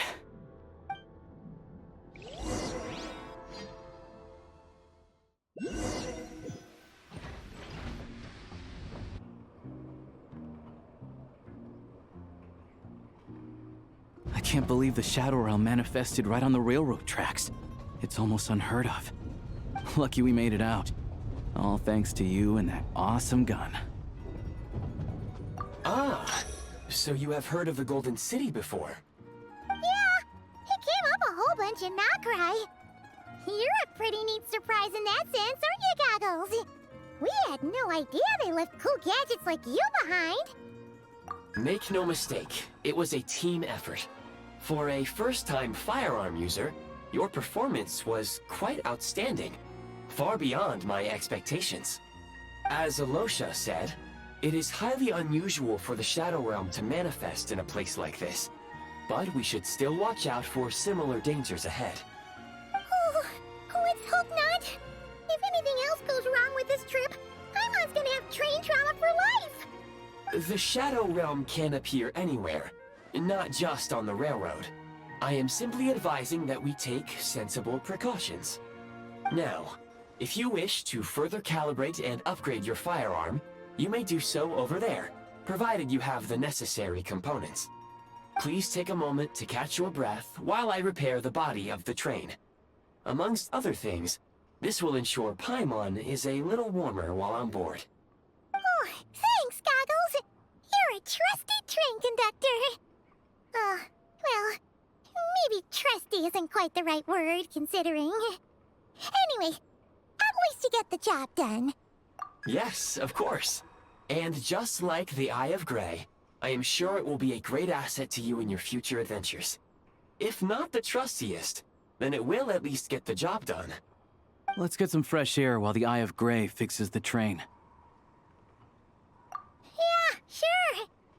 Paimon wants to forget all about the Shadow Realm. It was so creepy in there. Stretching her legs might help take her mind off things.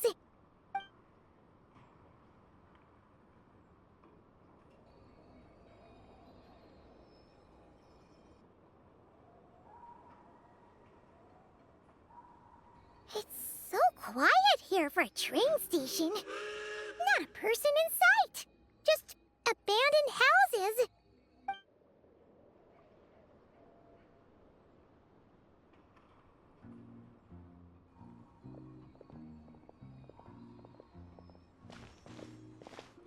Huh?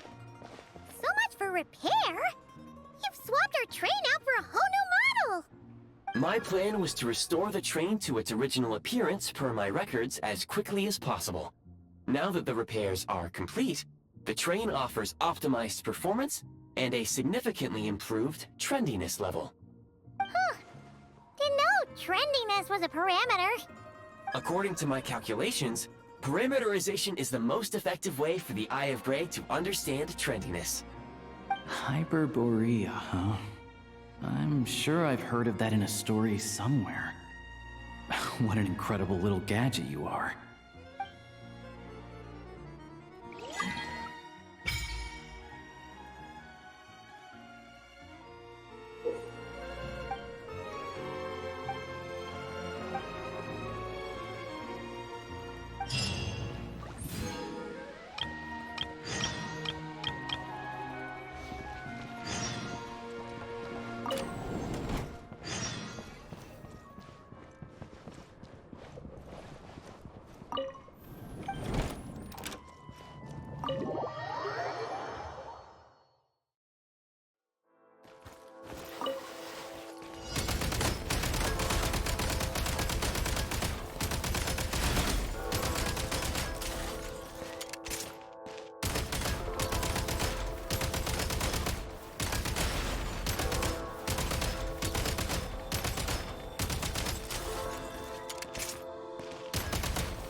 Now these will come in handy.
They really had to build the railroad over a canyon, huh?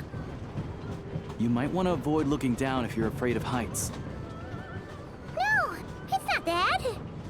Paimon's just praying that we don't have yet another accident.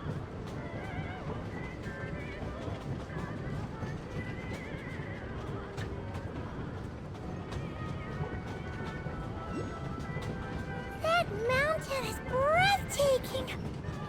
Reminds Paimon of Dragonspine. They say this mountain's the domain of a Snegovic lord.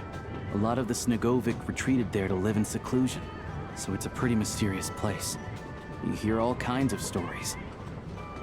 Even the residents of the nearby town of Svietla Lidovka steer clear of the summit, and they make a living off of harvesting prime ice.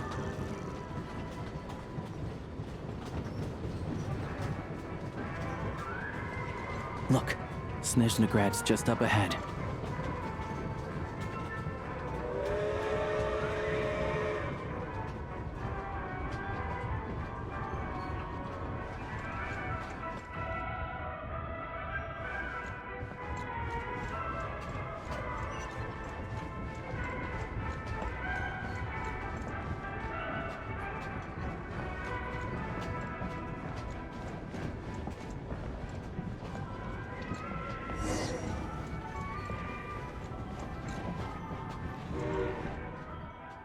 Accelerating.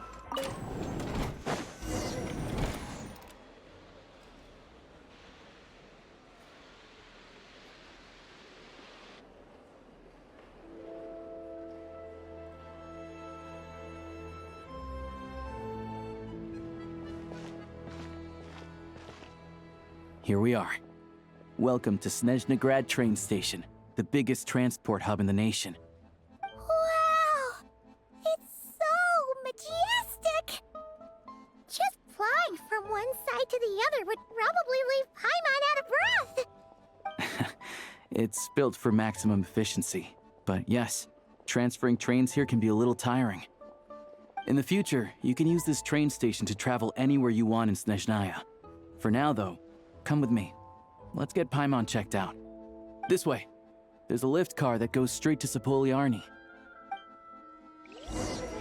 Mind the gap between the platform and the train.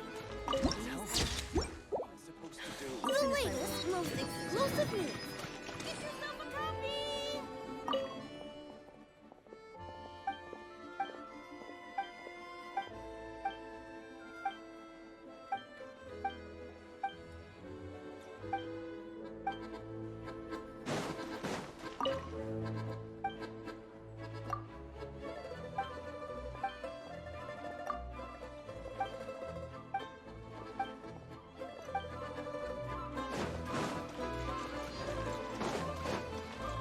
Look! They have really funny-looking hats! And those ones are about the same height as Paimon! But it looks like they can't fly! Those would be Volkudlak and Domovoy. You'll also see the winged Vila and the snowborn Snegovic amongst others. No wonder! We'd heard that Snezhnaya used to be the realm of the Fae. Paimon can really see it now.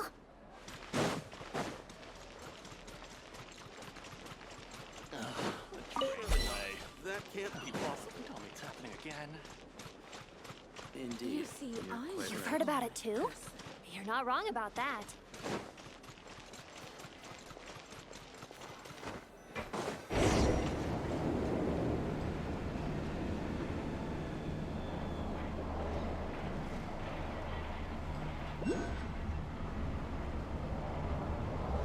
Sharp decrease in... To the left is the market of Zolny. They sell everything there. You can often find some nifty little trinkets. To the right, you'll see the Korolyevsky Theater in the distance. Look at that! Incredible!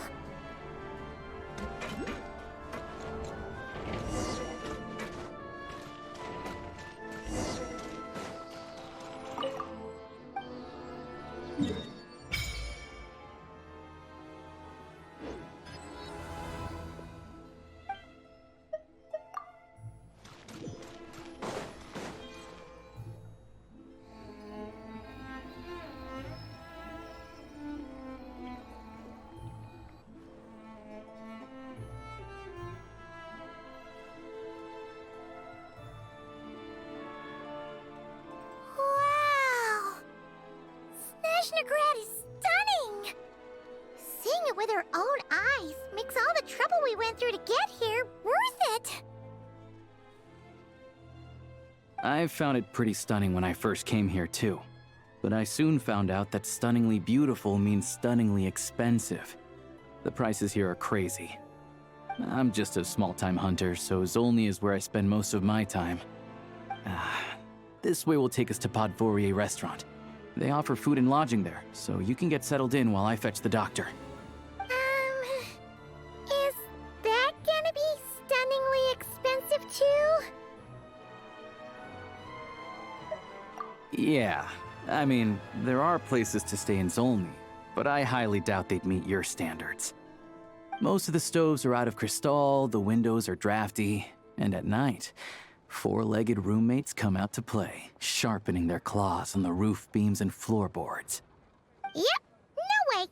Not a chance Paimon's staying anywhere like that. Maybe we can split the cost of the room between us? Paimon still has some savings left. Fine then. It's your treat. Paimon will save her money for buying a nice little cake. Don't worry, you'll get some too. I'm glad to see you've perked up. If you find yourselves in the mood for some sightseeing later, there's a few places around here worth seeing. This way leads to Zapoliarny Palace, which serves as the Tsaritsa's audience chamber and also her personal quarters. The adjacent block is kind of a city in its own right. That's Glupov, the headquarters of the Fatui.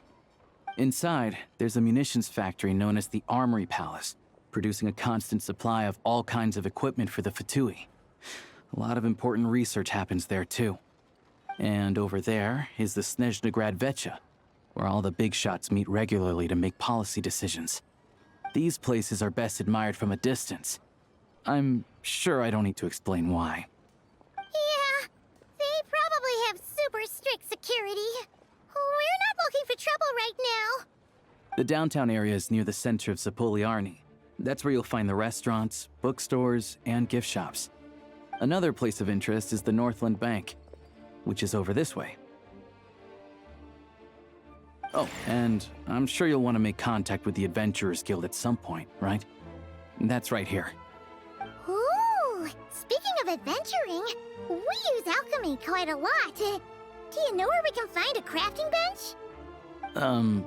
No one practices alchemy at Snezhnaya, I'm afraid.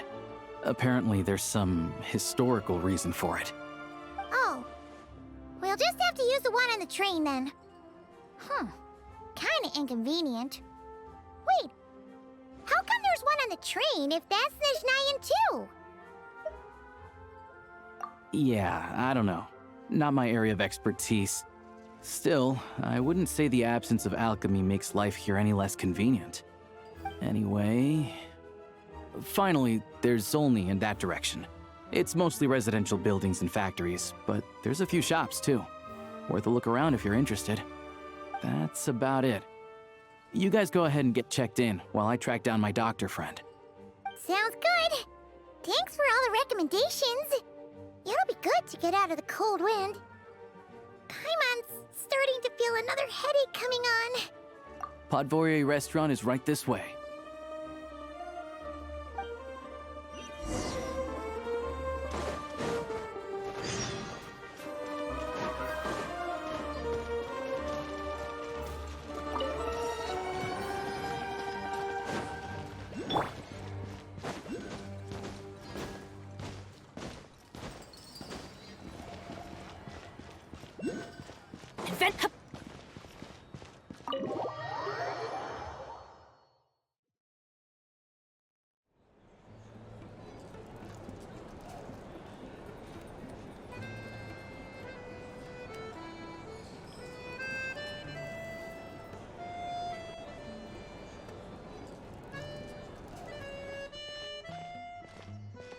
Looks like you get what you pay for, huh? Paimon likes this room a lot. Yeah, much better now that we're out of the cold. Oh, thanks for taking such good care of Paimon. Honestly, she feels kind of bad for throwing a wrench in the works. If this were anywhere else, we'd be out investigating and adventuring by now. But instead, we're stuck here waiting for a doctor. You're right. No need to push ourselves too hard for no reason. A lot happened on our way into the city. Let's review what we've learned so far and try to figure out what to do next. Obviously, the million more question is, what is this Tsaritsa planning? Everything else leads back to that. Sure was. And so far, we've learned that in addition to the 7 Gnosis, her plan also requires a ton of energy. But we won't get to see her anytime soon. Aloysia said that she went east to fight that big monster. It must be a pretty powerful one if it can blanket the whole of Snezhnaya in a snowstorm this awful. To be honest, what we're really lacking right now is information. The kind of information that only the higher-ups in the government would know. Not word on the street type of info. Paimon can think of a few people who might be able to help us. But... Right! And when we left Nocry, Sandroni specifically left a message reminding us which side we're on. So, confidential about the Tsaritsa's grand plan. Yeah, fair point.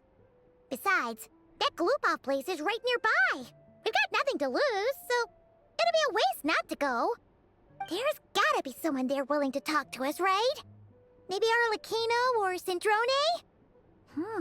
Or possibly Tartaglia. But it's unlikely we could sweet-talk Arlecchino, let alone Sandrone. She basically told us to stay in her lane already. Yeah, the last time was all the way back in Fontaine, right? Too bad we missed him in Nodcry. Apparently, he came to help out. Hello. Is there a traveler in Paimon in there? That's Alosha! Come in! Hello, I'm Dr. Luneva. Alosha mentioned that one of you is feeling a little under the weather. I see. So you're my patient today, yes? And you're, Faye, I presume? Good question. Paimon's not too sure either, but she's definitely not the same kind of Fae as the ones we saw at the train station. Is that gonna be an issue? Not exactly. It's just, I'm used to treating human patients.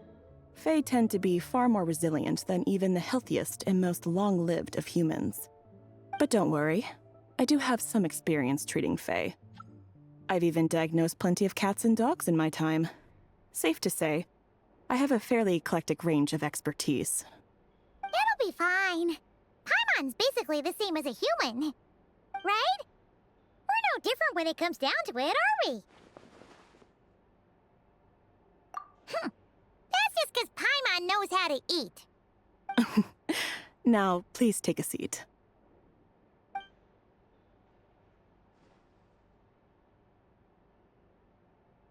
Okay, vital signs are good. Test results are all within normal ranges. I don't think it's anything serious.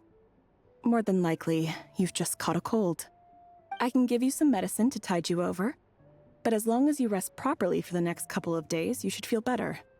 Make sure to keep an eye on your temperature, though. If you find yourself with a persistent low-grade fever, or if your symptoms don't improve, just contact me again. Sounds like there's no cause for alarm. Thank you, Doctor. You're very welcome. Just doing my job. I'll leave you in peace now. Time to visit my next patients. Take care. You heard the doctor. Best you rest up here for a couple days. No sightseeing for the time being.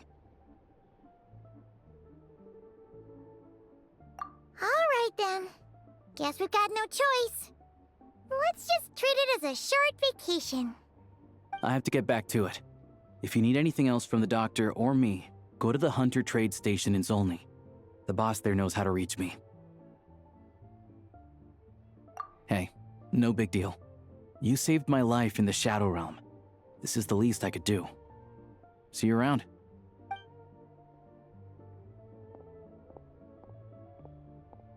All right, time to find Child and see what he can tell me.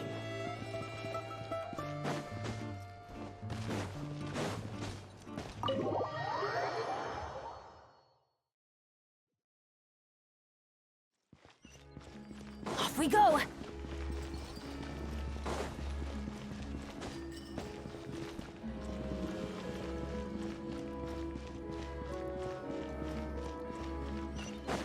Off we go!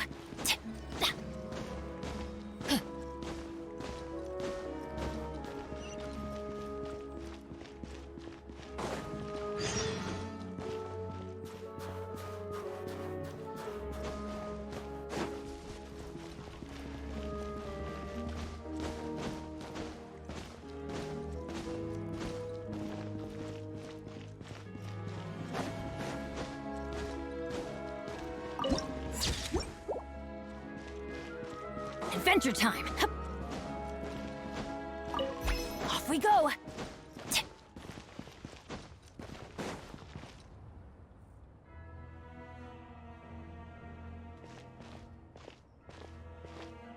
Hold on.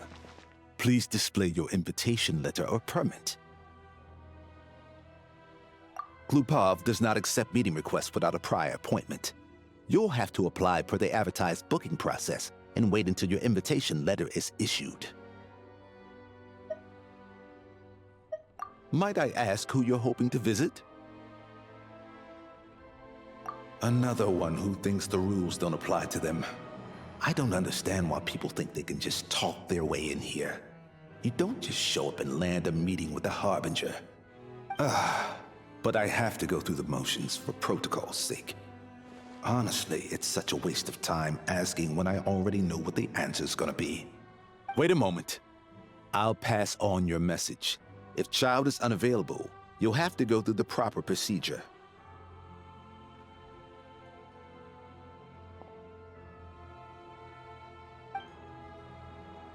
Lord Child is a busy man. He's probably not in Glupov at the present. If I were you, I'd cut your losses. No point waiting any longer. Even if you two are old friends as you claim, please understand that the Fatui Harbingers are often busy with their official duties. They tend not to stay in Glupov for extended periods. Next time, stick to the rules. You'll make life easier for both of us, Greetings, Lady Marionette. I'll take care of our guest here. It's his first time in Snezhnaya, so it's no surprise that he doesn't know the rules yet. I trust no choice words have been exchanged. No misunderstandings I should be aware of. No, Lady Marionette. No incidents to report. Whew, that was a close call. Good thing I played it cool. Is that right? Good to know. Wait, where's Paimon? Under the weather? That's hard to imagine. She's always buzzing with energy. I take it she's still adapting to the climate. Happens to a lot of people. It's even colder here than in Nodcry. Has she seen a doctor? I can get you one if you need. All right then. Well, let me know if you run into any other problems. Why else? I was just about to sit down for some much-needed tea time when I heard that an old friend of Tartaglia's had shown up outside. No appointment, nothing. And, as obnoxious as it may be to show up uninvited at Glupov, I couldn't help but take pity on the poor soul who was waiting outside in vain. So I had no choice but to abandon my freshly brewed piping hot tea and come to see this mystery guest for myself. Well, I felt our time working together in Nodcry warranted some courtesy. I couldn't exactly let you freeze to death out here in the wind. Unfortunately, I can't invite you inside either. The rules of Glupov wouldn't allow it, and as a Harbinger, I have to lead by example. On the plus side, Snezhnograd actually has some class, unlike Nasha Town. Torchlight Books has a very nice selection of teas and cakes, so we can catch up there. Your treat, of course. Because I already wasted one perfectly good cup of tea today. That's why. Adventure time!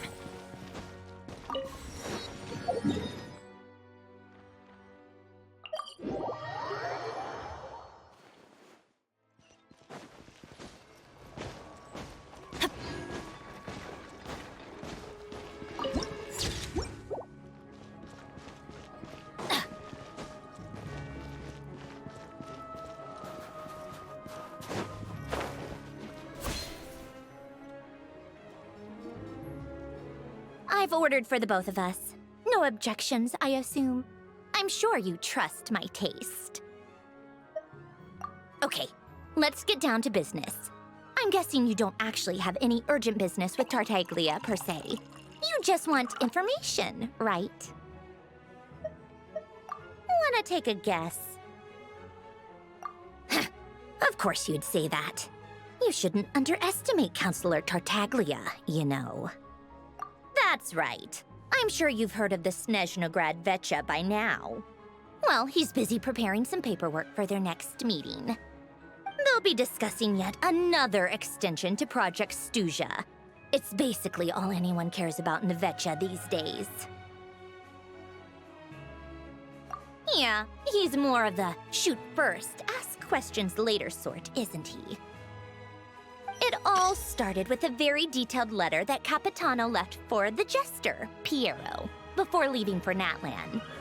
In that letter, he detailed the future arrangements for his subordinates. All of his key people were reassigned to Tartaglia. I guess he'd already prepared to leave us for good all the way back then. But Piero didn't reveal the contents of the letter until the events in Natlan had concluded. That was his reaction, too. Why me? With a bewildered look on his face. He'd always assumed Capitano looked down on him. He was a man who kept his thoughts to himself and barely spoke to him the whole time they'd known each other.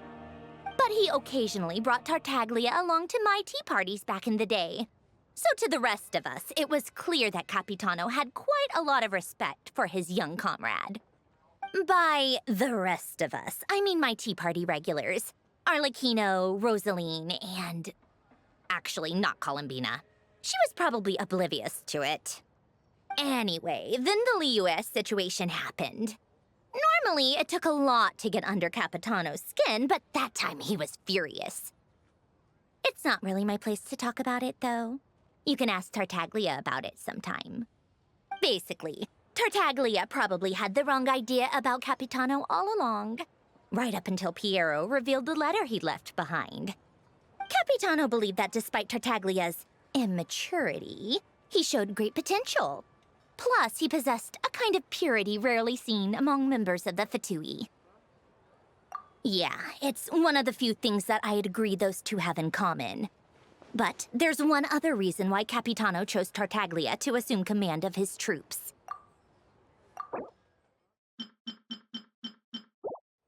He knew that after he was gone, several of the others would swoop in on his army like vultures. With the ones who stood to benefit the most being the rooster Pulcinella and Regrator Pantalone. Once they divided Capitano's troops between them, they'd be more powerful than ever. No one would be able to stop them.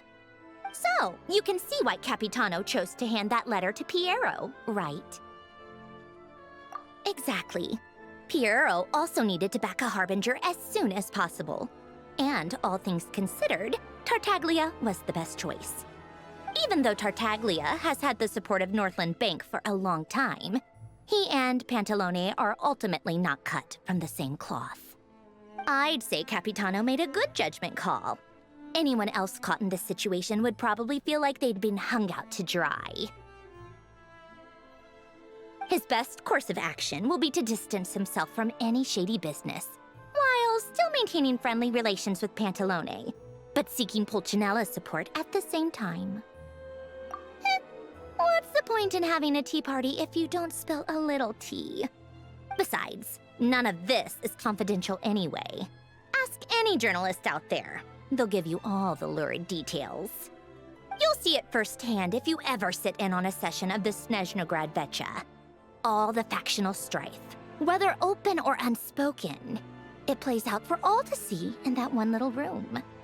Having a voice in the Vecha is the only way to steer policies in your favor. So, every person in that room represents a particular interest group. Pantalone, for instance, represents the financial sector, and Tartaglia represents the Fatui soldiers. Personally, I have no interest in political jousting, but since I have a number of engineers and researchers under my command, I have to make their voices heard. Then there's Pulcinella, the linchpin of the Vecha. He represents politics itself. Everything involves him, so nothing can bypass him. Any issue that comes up, he knows how to mediate. That's what the Tsaritsa values most about him. I'm starting to see why everyone is so frustrated with the way things are, but also powerless to change it. A complex web of interests connects all parties involved, and the Tsaritsa sitting at the top adds another layer of complexity. It must be nearly impossible to come up with a perfect solution. All right, I'm done carrying this conversation. Time for you to answer a question of mine. You must have known that you can get the info you needed from me. So why was Tartaglia the first person you asked to see and not me? Huh? Jealous? As if. Wait. Oh, I think I know what it is. Call Limbina passed on my message to you before you left Not Cry, right? I only meant you should be mindful of which side you're on. Is that actually why you didn't ask for me? Because you took that to heart? Fair enough. It's not your fault. I blame all these politicians I've been hanging around with lately. Always beating about the bush when they talk. I guess it must have rubbed off on me. Anyway, just ask for my help next time, okay? Little things like this are no problem. Lady Marionette. What now? Can't you see I'm on my break? Whatever it is, just leave it on my desk. I'll look at it later. Sorry to disturb you during your break, ma'am, but I'm afraid it's an emergency. Isn't it always? I've told you before, fixing the tracks and transporting ice blocks does not constitute an emergency. The equipment in Svietlolaidovka is in urgent need of maintenance. With how the weather's been recently, we suspect that the cause is a buildup of snow, exceeding the maximum weight limit. The supports on one of the machines broke and fell, awakening a dormant beast and leaving many of the ice miners trapped in a nearby ice cave. Luckily, Odette's team was nearby and launched a rescue operation, but we're still facing a severe manpower shortage for both the rescue and engineering teams. I guess that's it then. Our tea party will have to end here. I'm the only engineer you'll need. Do you actually want to come with, or are you just saying that? Nice of you to return the favor. I'll have a couple of people look after Paimon. They can let her know that you had to step out for a while. Given how urgent this is, I'm sure she'll understand. And honestly, I'd rather have your help than anyone else's. Between your skills and experience, you'd be reliable help. Then let's go. You, take 2 people to Pavoyer restaurant. Find his room and watch it like a hawk until we get back. If anything happens to Paimon, you'll be answering to me. Yes, Lady Marionette.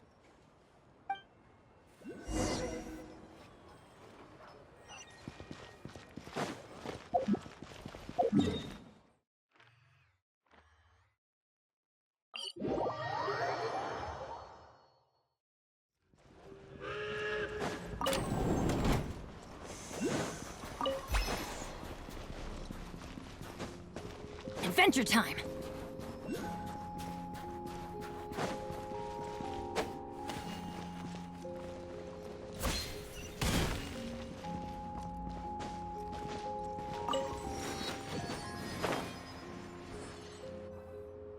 They weren't exaggerating. This is really dangerous. It's a good thing only one of them broke. From what I've been told, most of the trapped miners are over in that direction. Yeah, you do that while I check the rest of the equipment. I'll evacuate the people around here as I go. Meet me back here as soon as you're done.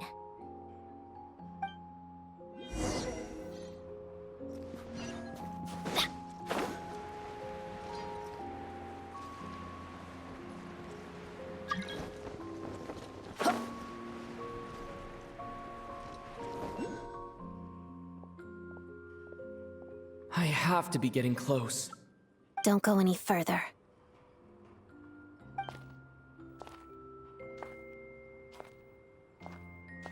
It's too dangerous here. There's a highly aggressive monster on the prowl. You need to leave, now. Ah, I see. You're the backup from Snezhnaya. Well, I'm Odette. Good to meet you. Ah, so this is Odette. She was the first member of the Fatui on the scene. There are 5 people trapped in the cave. Monster type is unknown, and so is its location. Let's go. Every second counts.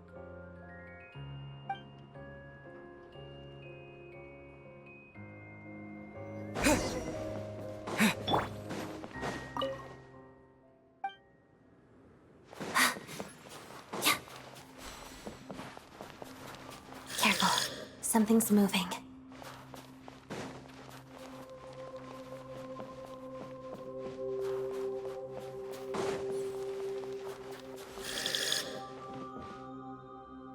This must be the monster's shadow. Looks like a tough opponent.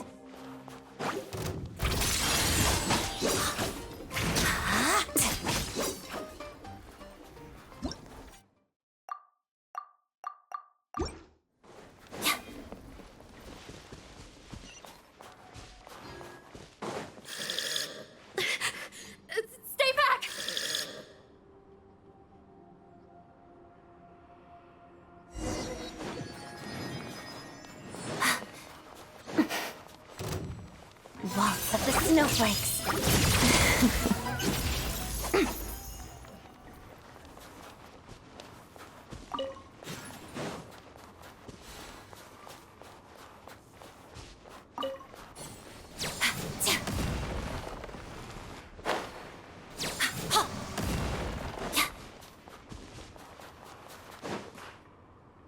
I see them. They're right behind the monster. The monster seems very agitated. It could attack at any moment. Let's make the first move.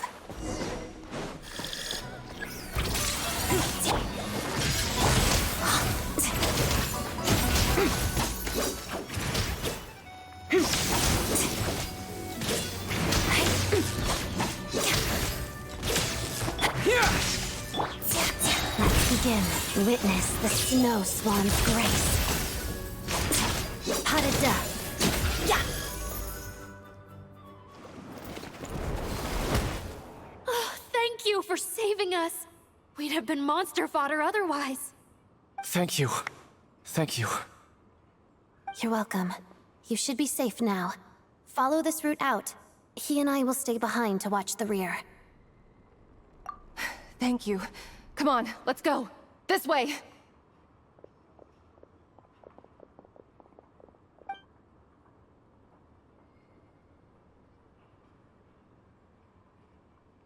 I've searched the area. Pretty sure the monster made a tactical retreat. Yeah, but with us here, it won't be coming back anytime soon. It may be small, but don't be fooled. It's a ferocious beast. People are just food in its eyes. It's lucky we got here when we did. The trapped miners have been successfully evacuated. Time for us to leave. Wait, this place. There's something unusual about it.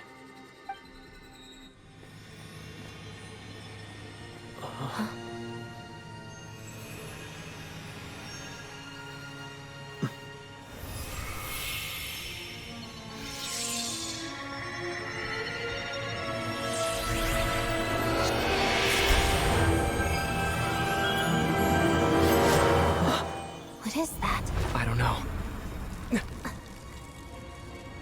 It's back? Guess it has family.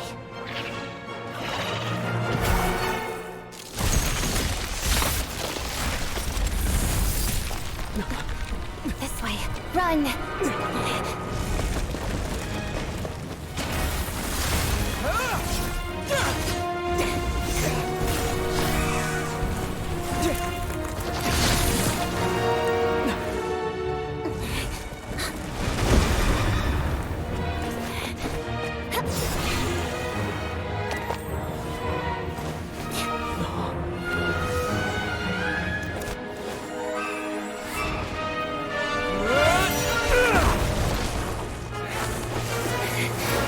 Thanks.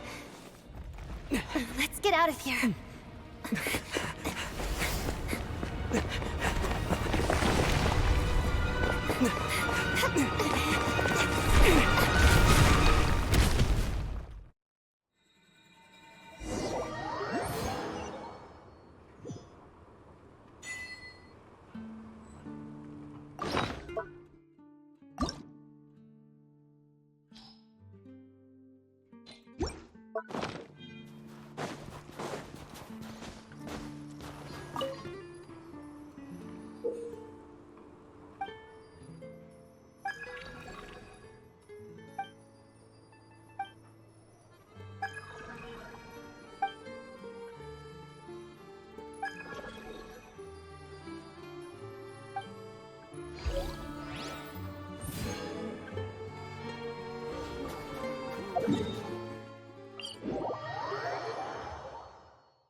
Everyone's accounted for.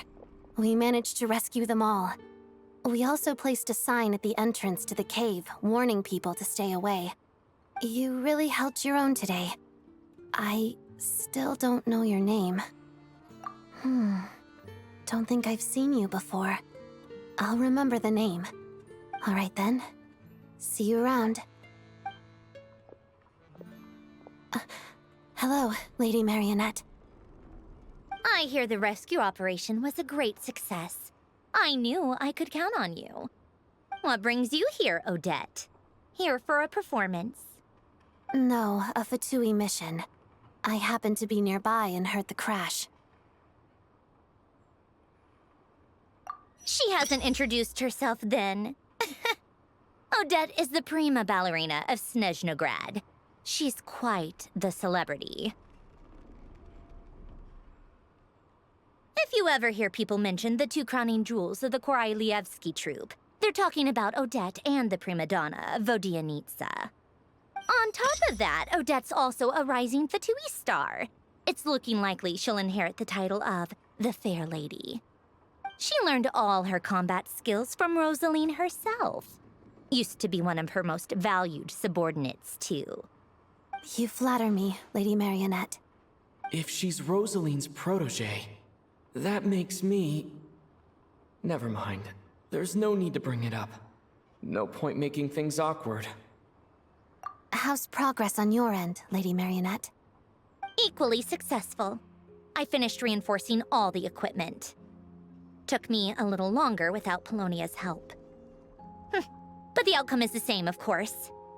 Even if the heavy snowfall summoned by that monster lasts for another 3 months straight, this equipment won't give way.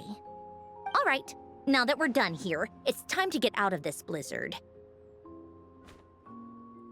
Sure, but Snezhnograd will send someone to investigate and draw up a relief plan. And I guess I'll have to write the incident report myself this time, since it involves a mechanical malfunction.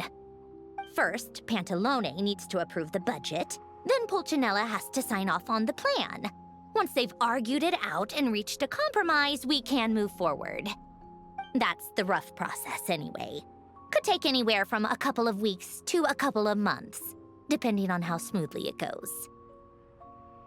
Yup, nothing we can do about it. There's a whole stack of incident reports like this back at the office.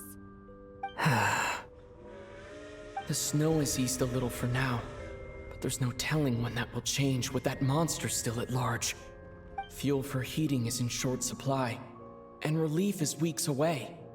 There's no immediate threat to life, but still, it just feels like there should be a better way. Hey, quit daydreaming. Let's get back to Snezhnograd. When did you get a new sword? I found it in a cave. It handles pretty nicely. You have a strange affinity for second-hand swords.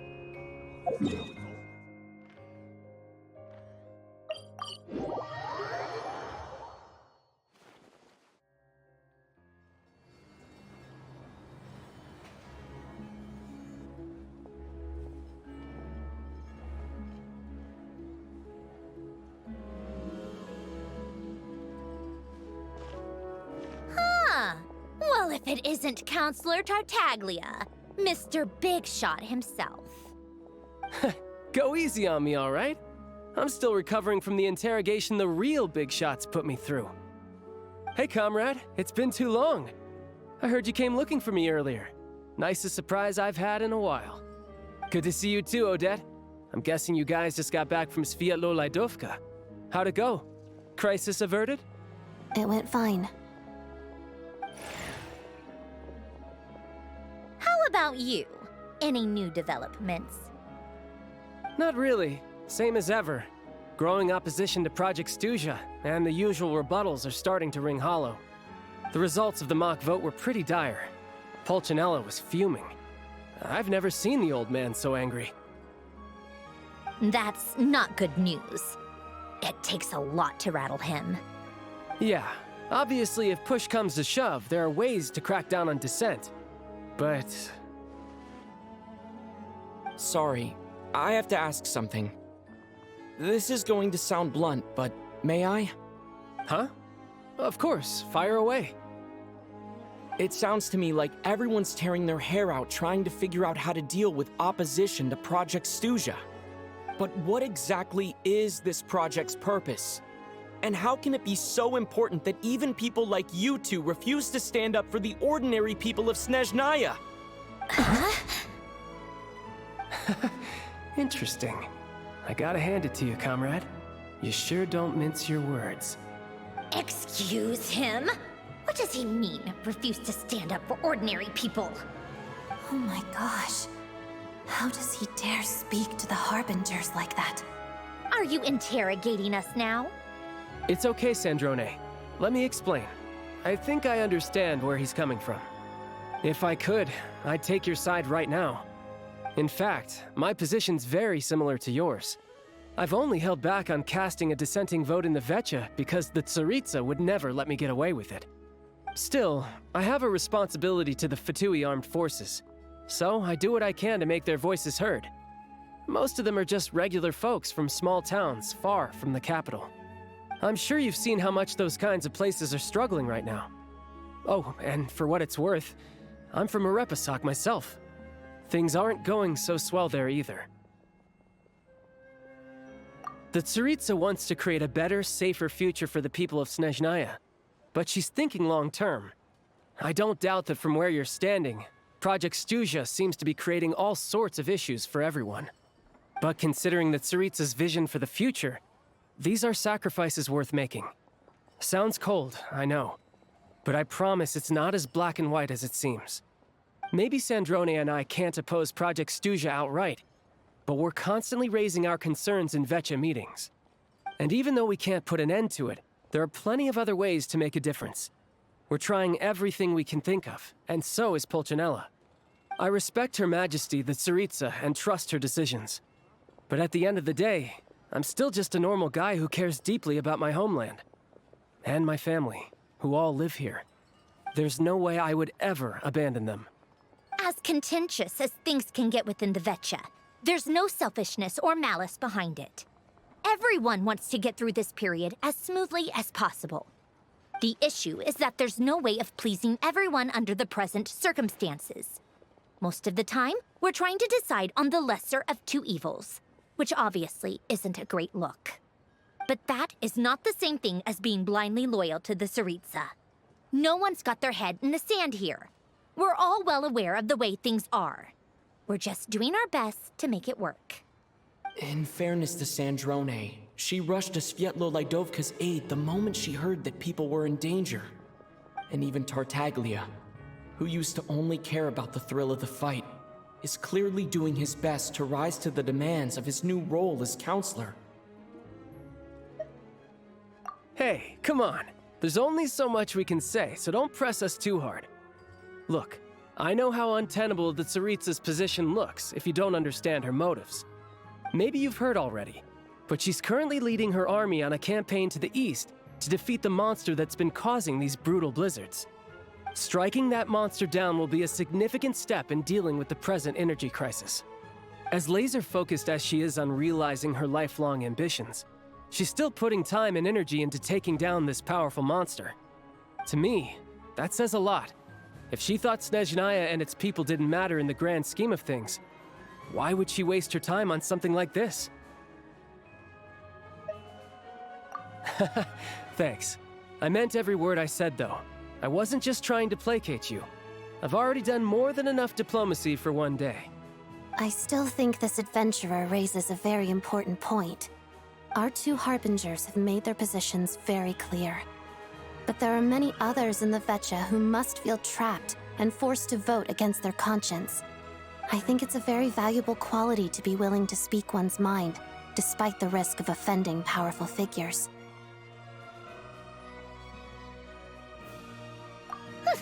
You can say that again. I highly doubt we'd feel the need to explain ourselves so much if we didn't know you so well. Forgive me, adventurer, but might I be so bold as to ask about your background? How is it that you can converse so openly with two Harbingers? Oh, haven't you been properly introduced? Easier said than done.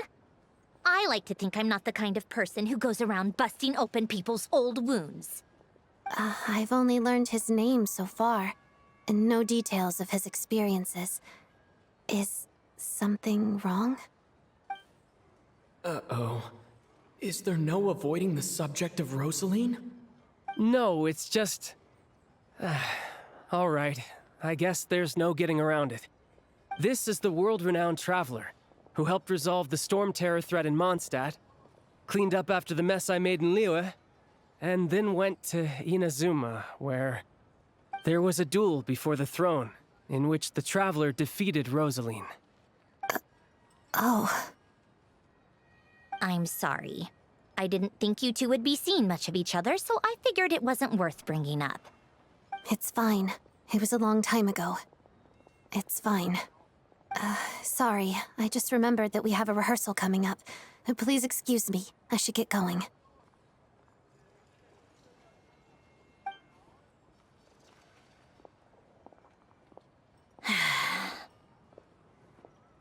I've mentioned this to you before, remember? She was Rosaline's most valued subordinate. But they didn't actually get along. Not that Rosaline was really the type of person to make friends, but death has a way of resolving a lot of conflicts. Don't let it weigh on you. Like she said, it was a long time ago. It's in the past now. Odette has a very different personality from Rosaline. Give her some time. I'm sure she'll work through it. Oh, by the way, where's Paimon? It's not like her to hide away. She hasn't been feeling well, so she's resting at Podvorier restaurant. I got a couple of my people to look after her while we were gone. Oh, right. Sorry to hear that. Poor thing. Reminds me of when Tonya was little. She really felt the cold back then. Used to get ill all the time. I felt so bad for her seeing her lying in bed, coughing. She was so mature for her age, though. Whenever someone came to visit her, she'd greet them with a smile and would never complain. I'm sure Paimon's a good kid, too. You're a little short on manpower, right? Let me have a couple of my people take over for yours. I'll send my most capable and reliable. They'll make sure Paimon can recover in peace. Well, that would be great. Your people are more qualified. Hey, don't mention it. I'm sure you have things to do. Hopefully this takes a load off your mind. So no more accusing me of not being on your side, all right?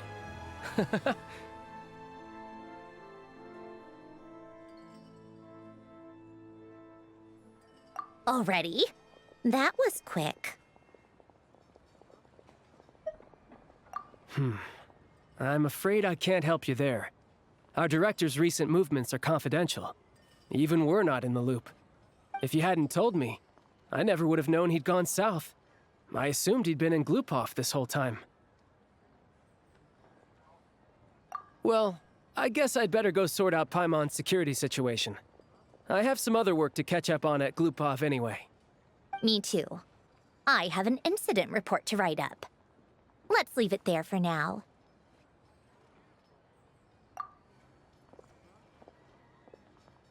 I guess everyone's in a difficult position. But Tartaglia's right. I have things to do. Things I want to do. And things I ought to do. To start with, I should ask Alosha if he knows any way to help Svietlo Laidovka.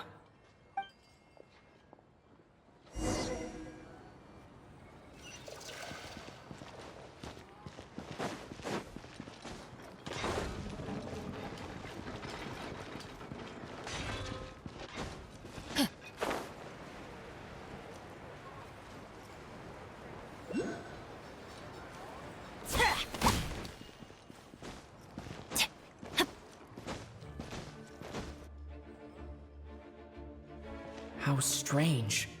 This sword seems to be vibrating of its own accord.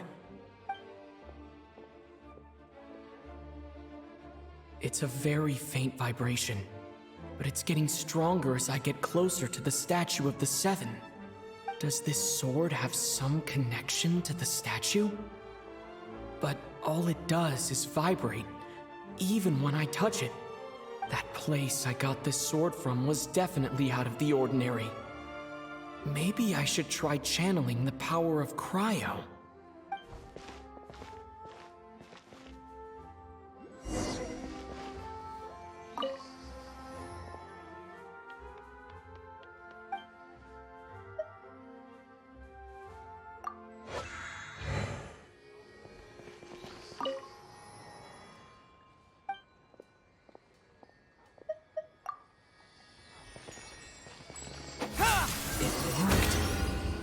really...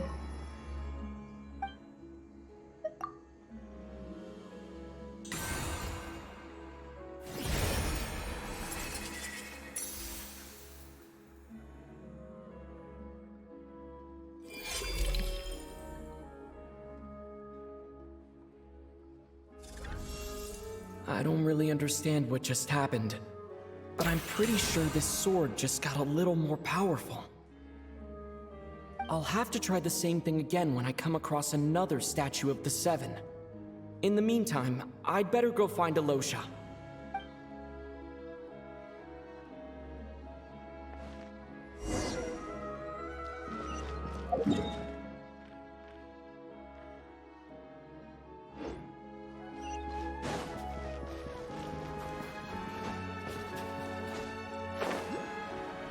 Give it a try. You'll be warmed up in no time.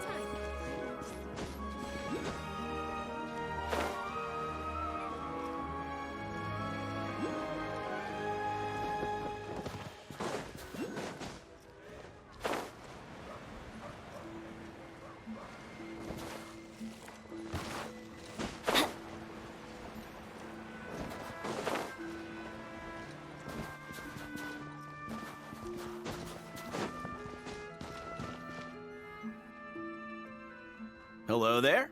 How can I help? Ah, sure thing. Give me a second. I'll go fetch him for you.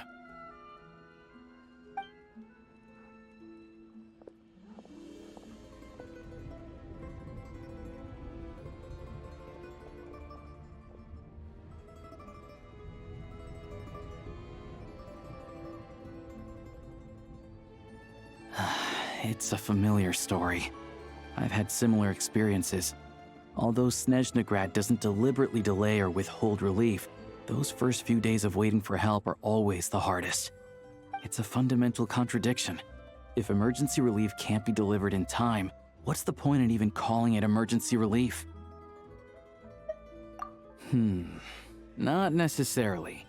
I think there's a good chance that Kresnik Crystal from Stratomoros will start flowing into the market.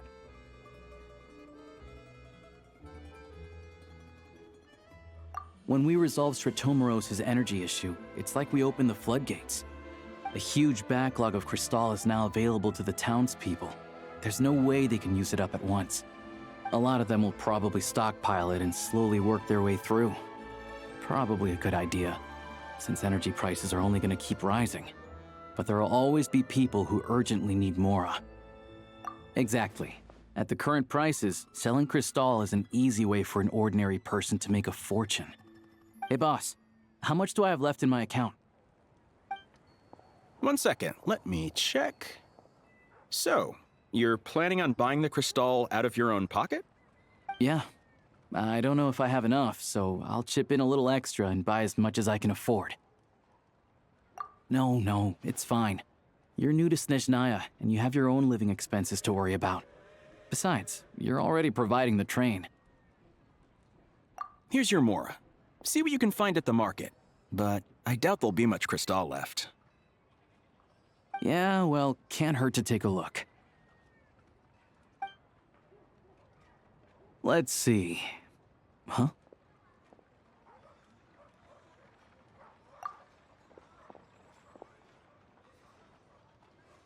Oh, Alosha, and... Hello? I didn't realize you two knew each other.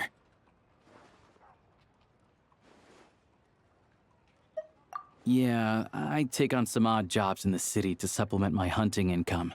Sometimes I work as a cleaner or prop hand at the theater where Odette is one of the big stars, so I've met her a few times. When the weather's as bad as this, it's better for a hunter to adapt than to keep looking for game. Yes, and we sometimes need extra help.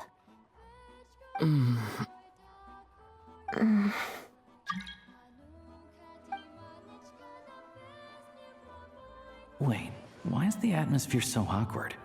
I thought things went pretty smoothly in Svietlolaidovka. So, what brings you here, Miss Odette? Looking for some new props? No. After I got back to the theater, I couldn't stop thinking about the situation in Svietlolaidovka. It bothered me so much I couldn't focus on my dancing. So I decided I'd come here and see if there's anything I can do.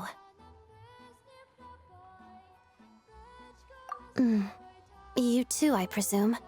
I suppose that's why you're here. I didn't feel comfortable expressing my true opinions in front of the Harbingers. Not least because ordinary Fatui like me don't even know what Project Snezhnaya is all about. Without knowing the full picture, I can't make sense of it. And at some point, if things aren't making sense to me, I can't just keep going along with it. So many people feel the same way. They wish they could do something, but all kinds of reservations hold them back.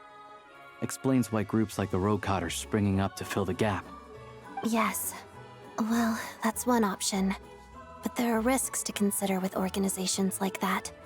The Fatui does not encourage their activities. Right, because things can get out of hand, and it's hard to hold the right people accountable when they do. I've heard about a few cases like that. Sandrone said Odette was on track to inherit the title of the Fair Lady. If so, she'll be able to find out what Project Snezhnaya is really about. Still, it's probably a little soon to ask her about that. There may be more to the story. What's on your mind?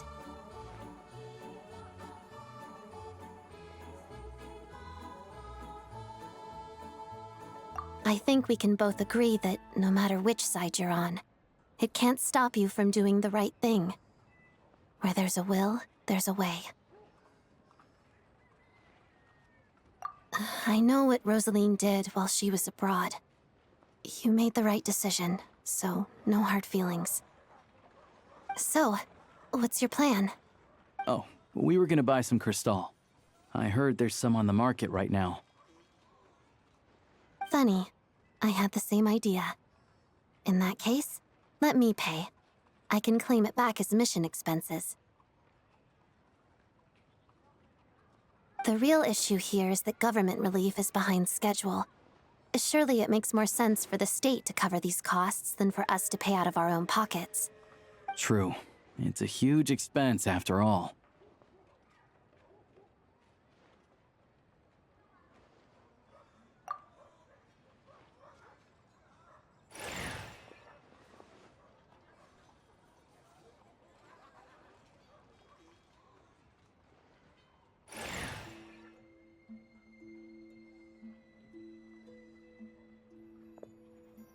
Let me see. I'll take it all, please. And I'll be needing a receipt. Right. Choose mission budget under the expense category, but be sure to specify emergency rescue operation in the description. Otherwise, the normal reimbursement limit will apply. Let's book this train. Regulations say that if we need to transport Kresnik Crystal during Project Snezhnaya, extra carriages can be added 1 hour before departure.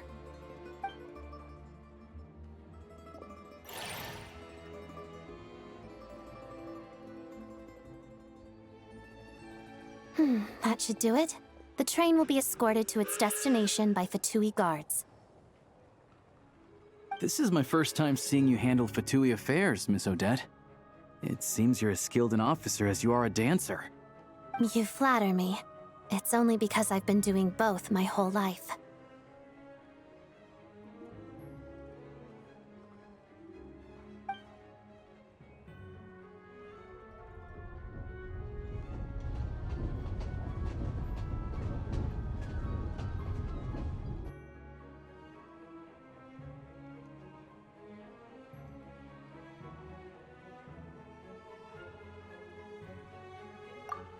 Anyway, I bet you've been non-stop today, am I right? Any idea how Paimon's doing? What's wrong? Who's Paimon? His travel buddy. Hasn't been feeling well. She caught a cold right after they got to Snezhnaya. Sounds like she's important to you.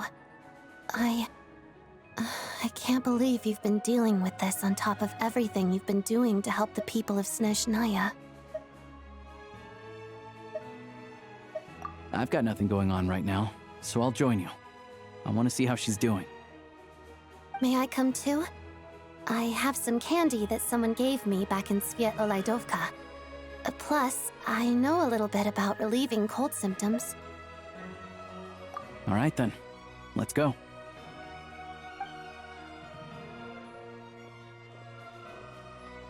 I still don't know what the deal is between these two, but at least the tension seems to have vanished. A good sign, hopefully.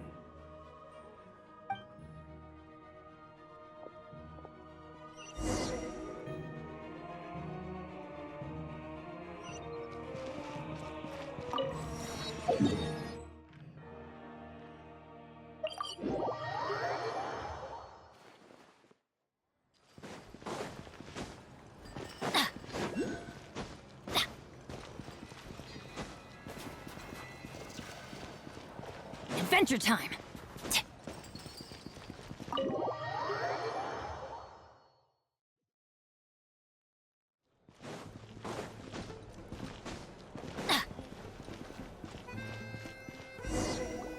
Hello. Sorry, but there's a sick person recovering in this room. Can I help you? What happened? Oh. Please, excuse me. Are you the Traveler? Could I take a quick look at your Adventurer Handbook? Master Child said I should verify your identity.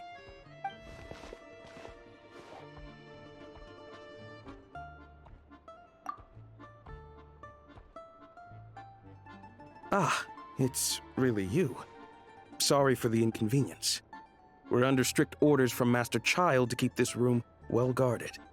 At the same time, we can't interfere with Podvoye Restaurant's business. That would only seem all the more suspicious and draw unwanted attention to this room.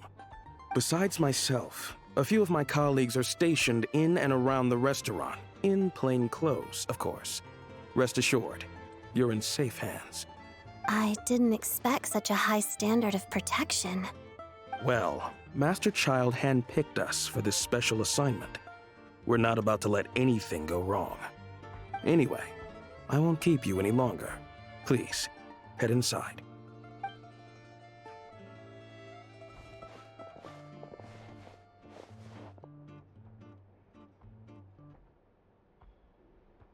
Traveler! Alicia, you're back! Oh, hey! Who's our new friend? Hi, I'm Odette. The Traveler and I crossed paths a few times. Another friend from the Fatui, huh? You're practically a member yourself by this point. Paimon's definitely on the mend. We should be back to our usual travels in a few days' time. Seems like that doctor was right. It's just...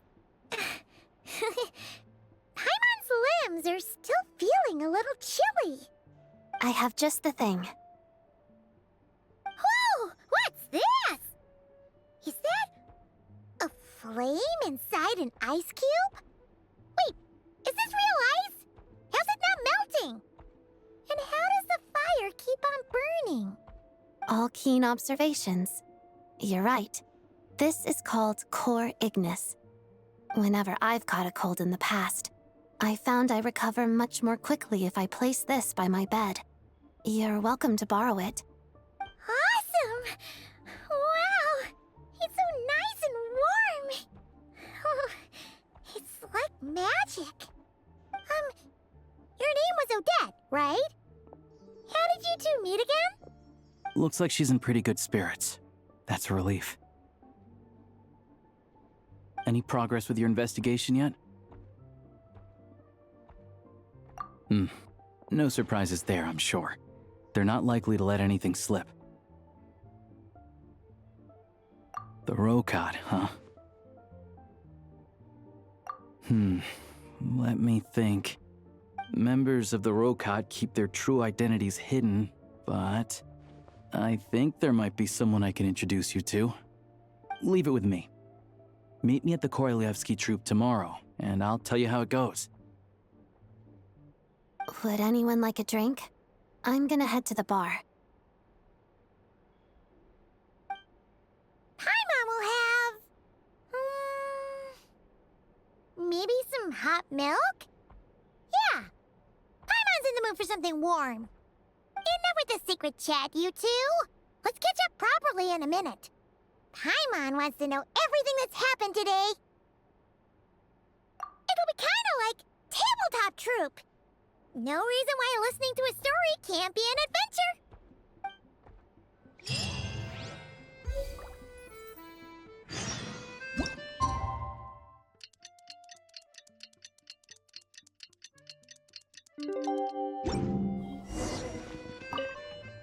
The boss is gonna give Paimon a copy of the latest newspaper to read. That should keep Paimon entertained.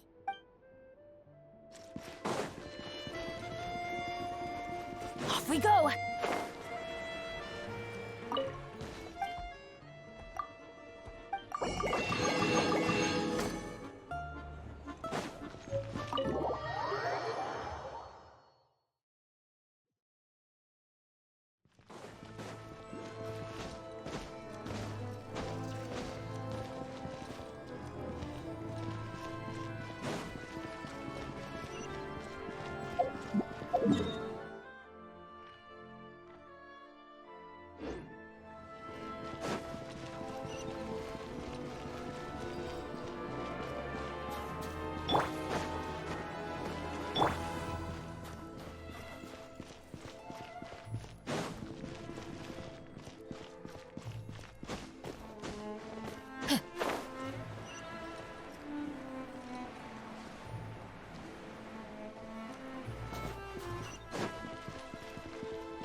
Adventure time!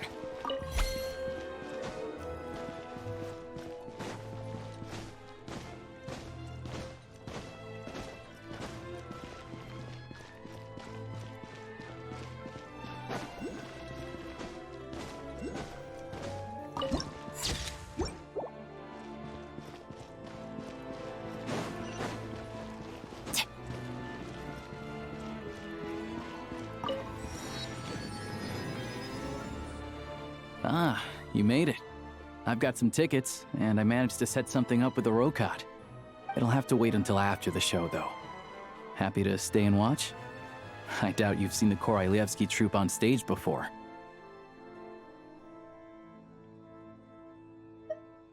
Pleasure. Here, this is the way in.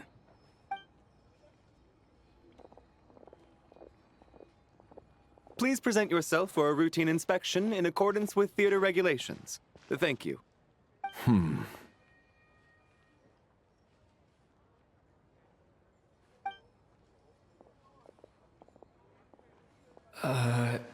Is that guy with the Fatui?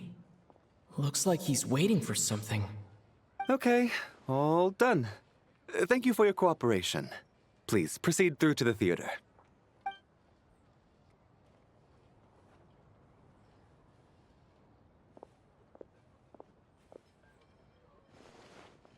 What's up?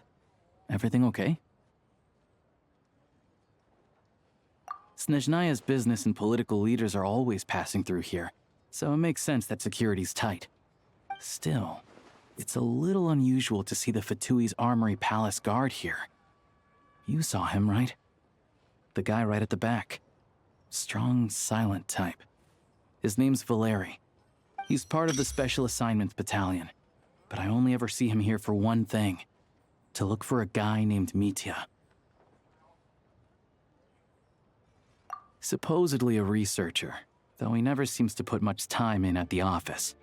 The theater is one of his favorite places to hang out when he's playing hooky from work. But that's not for us to worry about.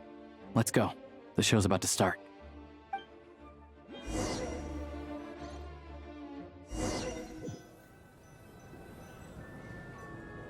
What do you think? Pretty impressive, huh?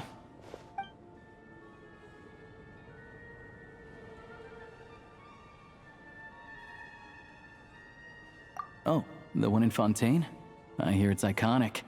Never seen it for myself, though. Here we are, just in time. Sorry, coming through.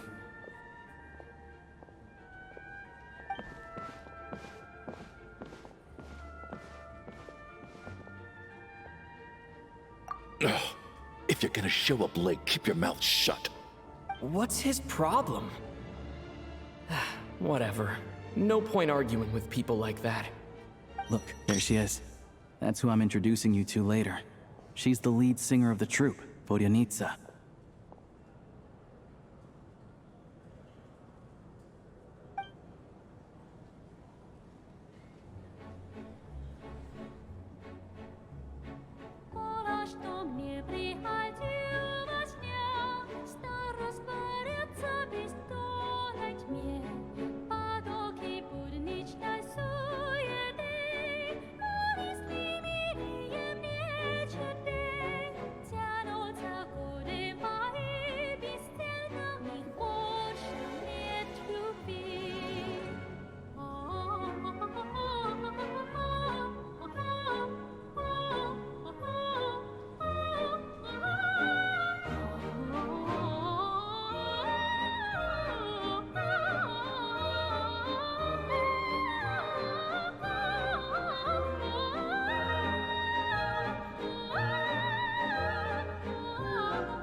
This leads directly to the green room. They're expecting us. Vodyanitsa will be waiting for us there.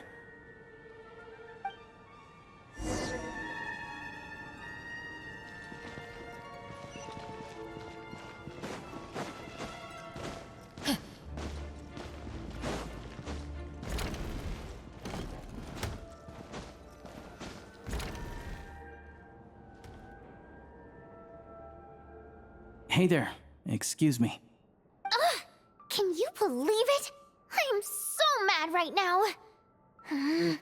Come in. Oh, it's you two. Huh? You know each other? Oh, wait. Is this who you were telling me about? The one you met yesterday and couldn't stop thinking about? I never said that. Yes, you did. Why are you denying it?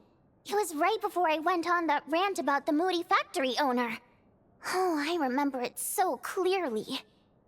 Might I ask what brings you two here? Oh, I just brought him here to see the show.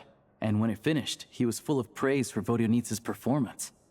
So I thought I'd try my luck, see if we could get the chance to chat for a bit. Maybe get an autograph? You work here.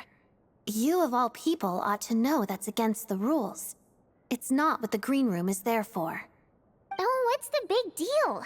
Come on, don't be shy. I can give you an autograph. You can take a picture too if you want. Do as you please.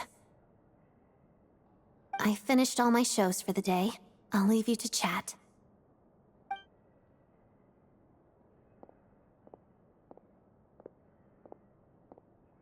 I wasn't making that stuff up, you know. Odette's just too proud to admit it. She thinks very highly of you, and so do I. You did the right thing in Svietloladovka. We're good. Odette's out of earshot. I'll lock the door. Confidentiality, of course. The Rokat is very strict on that. Whoa, Alosha! Not out loud! Not with an outsider here! Relax, I've taken care of it. Look at this. The President's reply sent this morning. Wait, so he's been approved to join? You told me last night that you wanted to get intel from the Rokat. Unfortunately, Rokat intel is only available to members. But ever since you set foot in Snezhnaya, we've been working together. I've seen the way you work, your character, and your motives. Everything about you is perfectly in alignment with what we're trying to achieve in the Rokat. So I figured I might as well cut to the chase. I wrote a letter to the President explaining your situation, including just the right amount of detail. His approval came very quickly. Of course, it's still your decision whether you want to join or not. We'll respect your choice. Well, assuming Odette was telling the truth and she didn't misjudge you, I guess we don't need to worry about you blowing our cover. Still, you gave me a real fright. I didn't know that's why you came looking for me. So, that stuff you said about admiring my performance, was that just because Odette was here? Did you actually mean it? Now you're talking. That's what I like to hear. Anyway, let me give you a quick rundown of how things work. Like I said, the Rokot is a covert organization, and we hide our identities. Members typically don't meet in person or even know each other's identities. This helps us maintain a high level of independence and secrecy. Because of this, members are basically free to decide their methods without constraints, so long as the outcome of any activity doesn't violate the organization's principles. After all, we don't have any ostensible contact with each other. This way, if anything goes wrong, no one else will be implicated. Beyond the freedom to choose how you operate, it's also your choice whether to act at all. We have plenty of members who have yet to take any action. In short, joining the Rokot in and of itself won't place any restrictions on your activity in Snezhnaya. There's a code of conduct you can read if it interests you. But basically, as long as you don't plan on using your anonymity to go around doing evil, you'll be fine. I tried reading it 5 or 6 times. Never made it all the way through. Even the most lackluster script makes for more interesting reading. Great. Then I'll go grab an official application form. Be right back.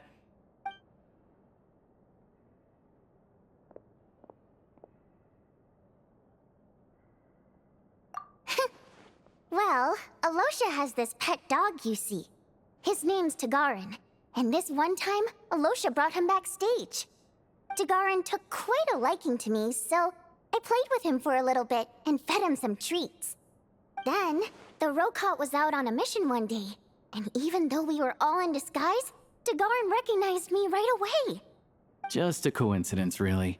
We didn't report it to the higher-ups, though, to avoid dealing with the fallout. Like my job at the theater, for instance.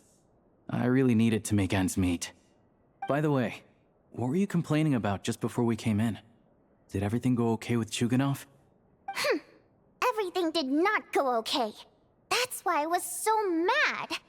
I tried to make some small talk with him before I went on stage to fish for intel about the Iskra manufacturing plant. But he wouldn't take the bait. No matter what I said, he kept dodging the question. And then he started complaining. He said he didn't appreciate his second-rate seat in the stalls because he usually gets a private box. I mean, what did he expect? Everyone knows that if you want a box seat, you buy a ticket well in advance. But instead, he sends me a letter the day before the show when we're practically sold out. I had to juggle things around just to get him a half-decent seat, hoping he would appreciate the gesture enough to share some information. But nope, he didn't give me anything. Yeah, meeting Chuganov in person has definitely been a disappointing experience. Oh, you probably don't know who we're talking about, do you? Chuganov was that older guy you were sitting next to today. I'm sure he didn't make a great first impression on you either. To the citizenry, he's a family man and a kind boss. But our interactions with him tell a very different story. It's one thing to ask for a favor, but he acts like it's his right. He always expects special treatment. Take the ticket situation, for instance. I've actually gotten him a private box in the past. But not only was he not even grateful, now he's acting like I've sold him short this time. Not to mention that he's never paid for a single one of his tickets. And another thing, if he's such a big family man, why doesn't he bring his wife and daughter to see the show once in a while? I've never seen them here, not even once. Calm down, Vodyanitsa. If you won't do it the easy way, we'll have to try the hard way. But first things first, here's your application form. Go ahead and fill it out.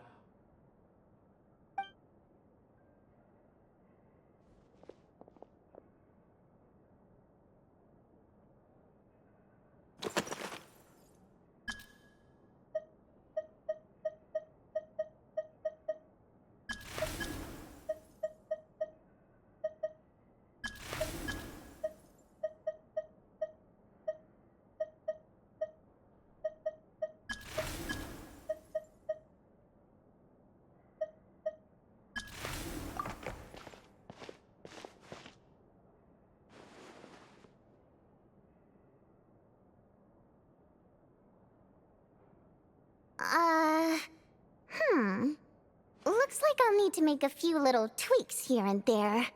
But other than that, you're good to go. We'll hold on to this for you. All right. Now that we're officially Rokat comrades, I can tell you.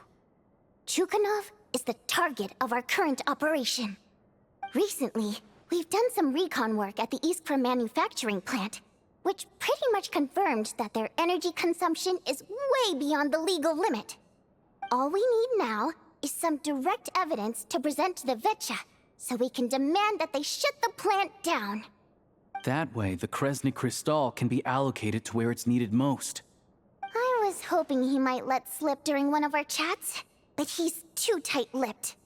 We'll have to find another way. I'm meeting another regular theater-goer tonight, Mitya.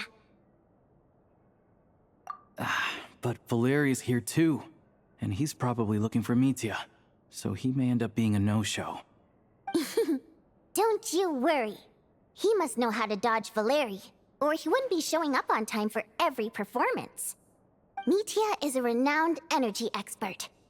Although we can't get any direct evidence of the excessive energy consumption at the plant, we can accidentally let the information slip to him. The authorities should take someone like him seriously. So if he starts raising questions about energy use at the Iskra manufacturing plant, there will be a proper investigation. Also, we're not allowed on site, but he has clearance. So all we need is his cooperation. Yeah, so that's the other thing we're trying to figure out. Though I think we're far less likely to make any progress on that front. Still, I hear that Mitya is a bit of a chatterbox. So, who knows? Maybe if we catch him in the right mood, he'll let something slip. What do you think? Sound like something worth your time? Okay, in that case, you guys find a seat somewhere nearby. Pretend you're a couple of buddies there to eat, and keep your ears peeled for useful information. He's a huge fan, so I doubt he'll have his guard up around me. But you two need to be convincing. If he suspects anything at all, he might stop talking. Sure. Don't worry. We'll make a believable pair of buddies. Perfect! You've sold me already. Now, help me tidy this room up a bit before we head out.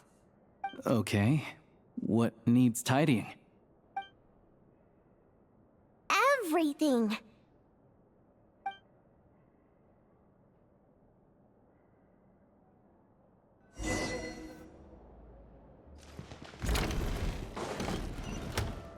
Off we go!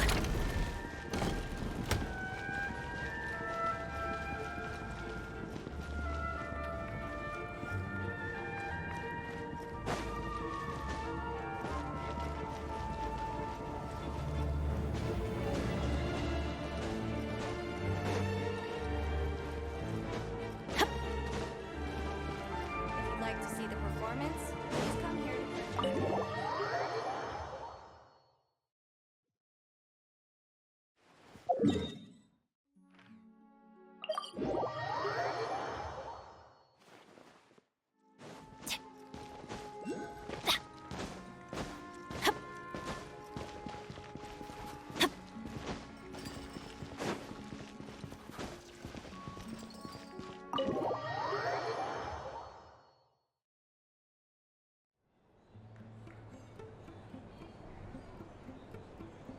We come here often, so we shouldn't stand out. Let's sit here. Now, it's up to Vodyanitsa. Let's see how the conversation goes.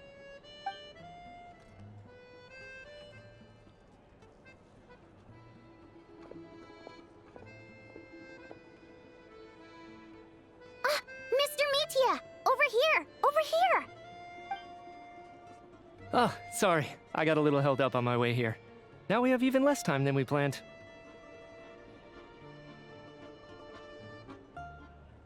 Go ahead and order some snacks and drinks, whatever you like. Let me see. According to my schedule, we still have 25 minutes left. You're really pressed for time today, huh? I was imagining this would be a leisurely chat. If you'd prefer, we can always reschedule for another afternoon when you have more time. No need. Getting to meet the lead singer is a very precious opportunity for me. I'm not about to pass it up. I've already had to decline your invitation several times because our schedules rarely align. If I don't grab this chance while it's here, who knows when the next one will come around? Well, it's very kind of you to make time just for me. I'm not too sure, to be honest. But Snezhnaya is full of weird and wonderful things like that, so people tend not to bat an eye. I'm sure the same will go for the Eye of Grey and Paimon. The reason I invited you out for tea and a chat today was to get some feedback from a true fan of the theater. Well, I genuinely have nothing bad to say. No matter how many times I hear you sing, it never gets old. It always seems fresh and new somehow. Maybe it's because the more times I listen, the more details I notice. Or maybe you simply improve with every performance, delivering it better each time. Thank you! I'm delighted to hear that! Could you give me any specific examples? Oh, yeah. The piece you sang today, for example. Beneath the Frozen River? Hey, what's with you? I'm just praising a good performance. I always used to find that such a bleak and lonely song. But the more you listen, the more you realize that it's not as cold and nihilistic as it appears. When you really dig down into it, there's a certain level where you're surprised by the emergence of hope. Wow, I'm impressed. I didn't expect you to pick up on that. Actually, I only tried out that angle after talking with a composer. Still, Beneath the Frozen River wasn't on today's program. Oh, really? But it's a classic. You sing it every time. Almost every time. Oh, well then. Let me say a few words about that other all-time classic, Flying in the Wind from the Mountain Sparrow. I didn't sing that one today either. My voice wasn't quite up to it, so I switched it out at the last minute. Oh, but, Sorry, Mr. Mitya, but you were at the theater today, yes? Of course I was. Remember? I said hello to all the troupe members before the show started. You, Odette, and the others. So what did Odette sing today? Elegy of the Snow-Winged Goose, of course. Correct. I see. I see. You find my singing boring, don't... Single song. Looks like I'll need to cut a few from the program next time. No, that's not it. I swear. All right. I'll be straight with you. I'm sorry. My mind was wandering as you took the stage today. I enjoy watching your shows because the exquisite performances stimulate the mind. It always sparks some inspiration for my research. So, whenever I get stuck at work, I come to the theater for a change of pace. Odette's dance during the Elegy of the Snow-Winged Goose today was simply incredible. It got me wondering what she's been going through recently. That look of sheer defiance in the face of utter tragedy? It was so inspiring. I started scribbling in my notebook right away.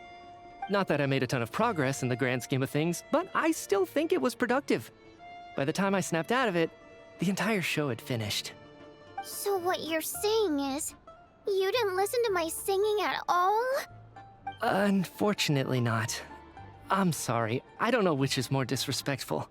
The fact that I don't always come for the show itself, or the fact that I missed your performance. Seems like things are getting a little awkward. Mitya just stepped into a conversational minefield. If there's one thing Vodyanitsa doesn't like, it's people who show disrespect for her performance. This meeting was so hard to set up. Don't tell me it's already falling apart. It's fine. I suppose this is affirming in its own way. At least, it shows that our performance really touches people's hearts, right? Don't let it bother you. It certainly doesn't bother me. She's showing a lot of restraint.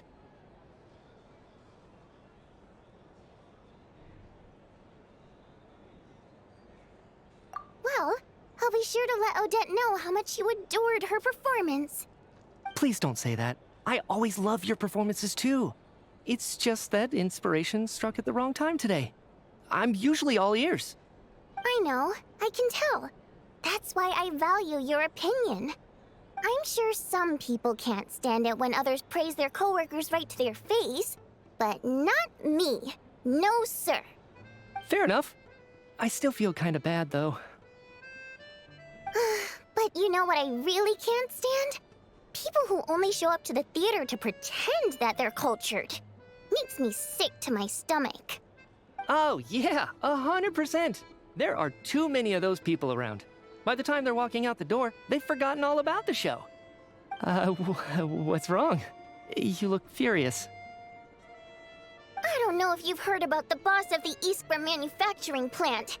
He isn't even a theater investor, but he always demands the same privileges as actual investors. Box tickets only, premium drinks, even the right to request specific songs. Well played, Vodyanitsa. Seems like she's harnessing her rage to steer the conversation back on track. Now that you mention it, I've interacted with that guy before. I gotta say, everyone holds him up as an example of a benevolent businessman, but I don't know. I don't see it. Yeah, he couldn't care less about what's happening on stage. He's just there to flaunt his social status. I hate that I have to prepare programs for guys like that. What's the big deal with that factory he runs anyway? I asked around a bit and heard some pretty shocking stories. Sounds like he's just another greedy capitalist. Oh, really? Yep, the things people are saying are pretty damning. Low wages, insanely long working hours, equipment running around the clock. And as if that's not bad enough, he also strictly forbids his employees from giving any kind of interview. Project Stuja has now been extended so many times, we're at the point where crystal rations for the common folk are barely enough to survive on. Yet he even wants to get his greedy hands on them just to boost his own profits. If the rumors are true, he's in serious violation of the law. Interesting. So you've heard about it too? What? So it's really true? Who knows? I've only heard the same rumors you have. But there's no smoke without fire. The Rooster's been coming down on us hard lately, demanding that we track and trace every single batch of Crystal. My coworkers in the Department of Energy have been tearing their hair out over it. The Rooster? I didn't realize he cared that much. Yeah. Even though there are no restrictions on Crystal trading, the poor will wind up freezing to death if we let the rich buy as much as they want. That's clearly unfair. Looks like we'll need to arrange an investigation into the Iskra manufacturing plant as soon as possible. I never knew you kept up with current affairs beyond the theater, Miss Vodyanitsa. You really have a heart for the common person. Most Fae in your position have long been indifferent to the plight of humans. Well, those of us who choose to live in human cities are naturally going to pay attention to any significant upheaval. Isn't the Rooster a Fae himself? I'm just surprised to learn that even someone with as much experience as him is getting so stressed out over Project Stuja. What is the end goal of this project anyway? This is it. We're finally going there. I'm sure Mitya can sense on some level that she's fishing for information. But since their conversation is so relaxed, he might just let something slip. It's stressing me out too. If I'd only made better progress with my research, things wouldn't have dragged on this long. Oh, so your work is related to Project Stuja? That's right. The Armory Palace needs a brand new energy source. Not the power of the Light Realm, and not elemental energy. Right now, the only thing that meets the requirements is the power contained within stellar linchpins. But harnessing that power is costly. Each step of the process requires enormous amounts of Kresnik crystal, from extraction to quantification to attempts at conversion. Progress has been painfully slow, and the team is getting burned out as time goes by. Sometimes, I see people staring into space as if in a trance. Could it be that this new energy source has side effects? No, it doesn't affect us, because the energy is used for... Okay, I got it. Stop choking me. Sorry. I can't talk about that. I think we're all just exhausted. We've been working ourselves to the bone for so long with so little progress to show for it. It's no wonder people are struggling to stay motivated. Seems like I owe you an apology. I shouldn't have gotten so mad at you for not paying attention during the show. Don't worry about it. I count myself lucky, to be honest. I don't envy the people who work closely with the Tsaritsa herself. I'd much rather be in my current position. At least I don't have to shoulder any major responsibilities. So they're trying to develop a completely new kind of energy. Yeah, censored by a scarf. Who would have thought? Oh, dear. It looks like my time is up. I'm afraid I have to leave.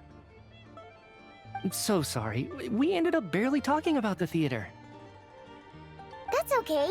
It was a pleasure chatting with you, really. Let's make up for it next time. Yeah, hopefully once the work pressure eases up a little, I'll be able to focus more on the performance, and then we'll have more to discuss. We touched on some confidential issues today. I'd be grateful if you could keep it between us. That could have gone worse. Nice job. Why was Mitya in such a hurry to leave, though? Sorry, routine inspection.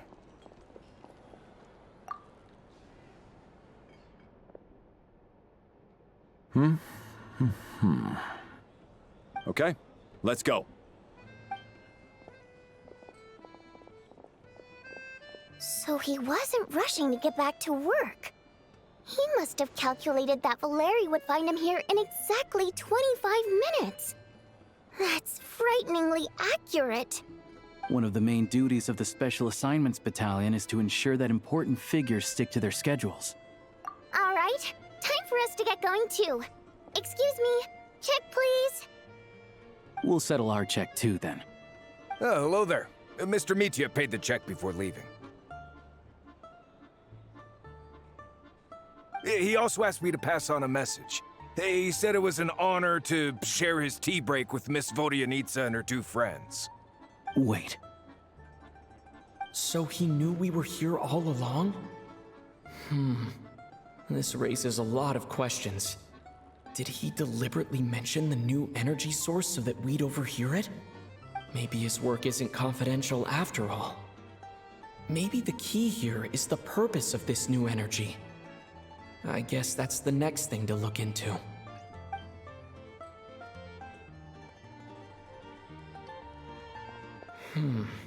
Vodyanitsa and Alosha have left.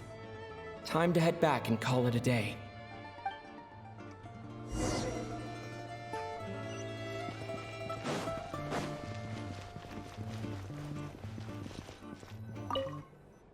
Hello again.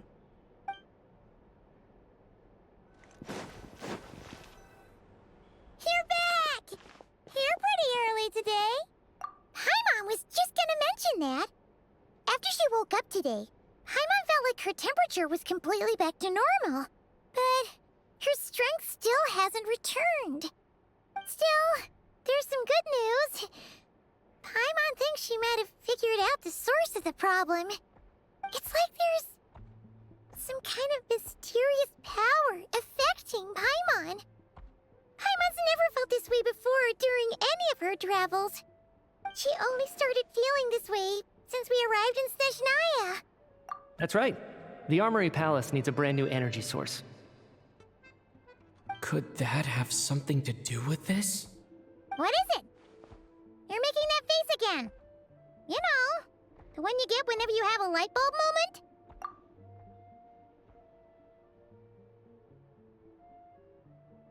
So, they're trying to develop a new energy source here? And you think that might be why Paimon's feeling unwell?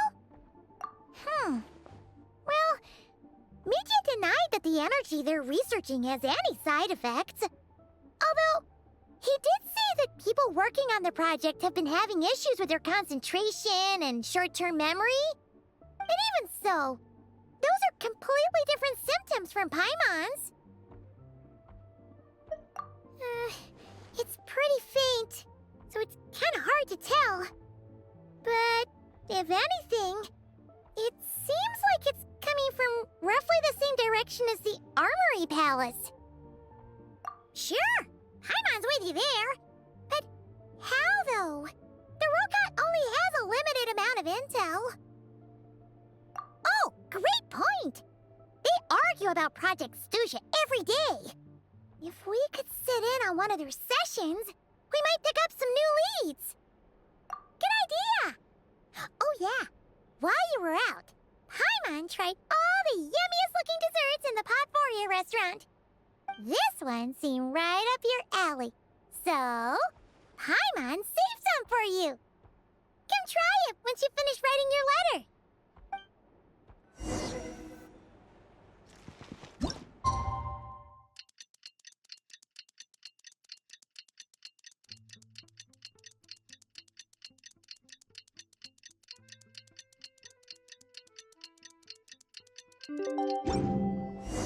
Alosha. You're back! Paimon's been working on the crossword puzzle in the newspaper. It's actually pretty fun. Oh, shoot! Paimon forgot the next word. Oh, she had it a moment ago. Think, Paimon, think. Time to get ready. Then head to the Snezhnaya Vecha.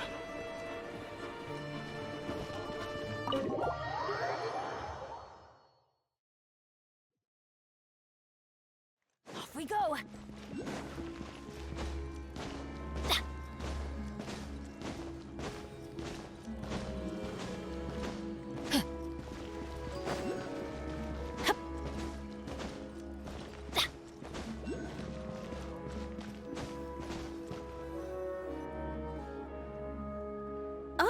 Miss Vodyanitsa, prima donna of the Korolievsky troupe.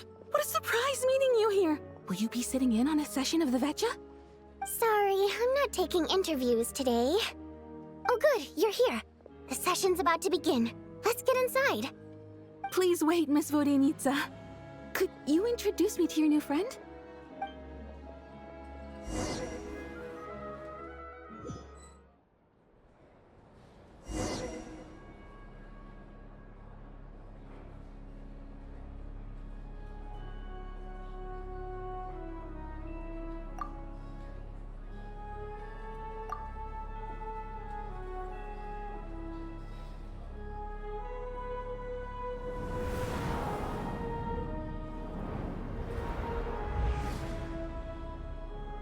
In summary, the energy management commitments made for the outgoing period have been delivered upon.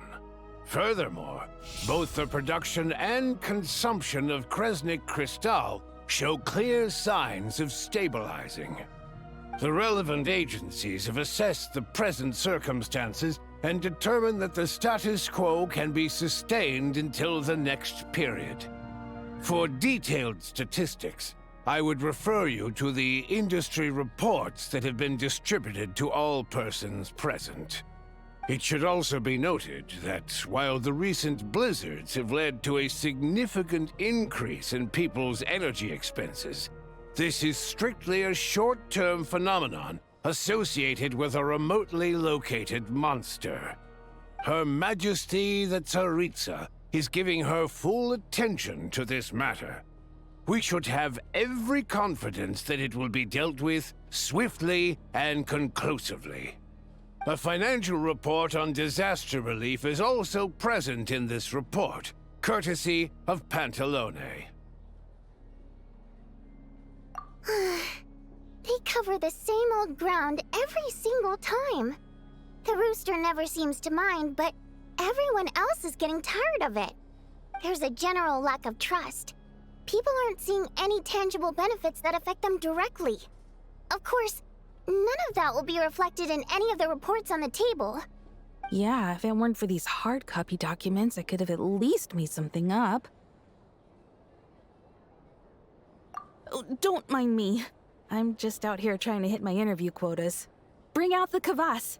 Ever read it? Best-selling newspaper in town. If I remember correctly, you guys don't even have a sales permit. You have to sell from stalls on the street. Okay then. Best-selling street stall newspaper in town. Still counts.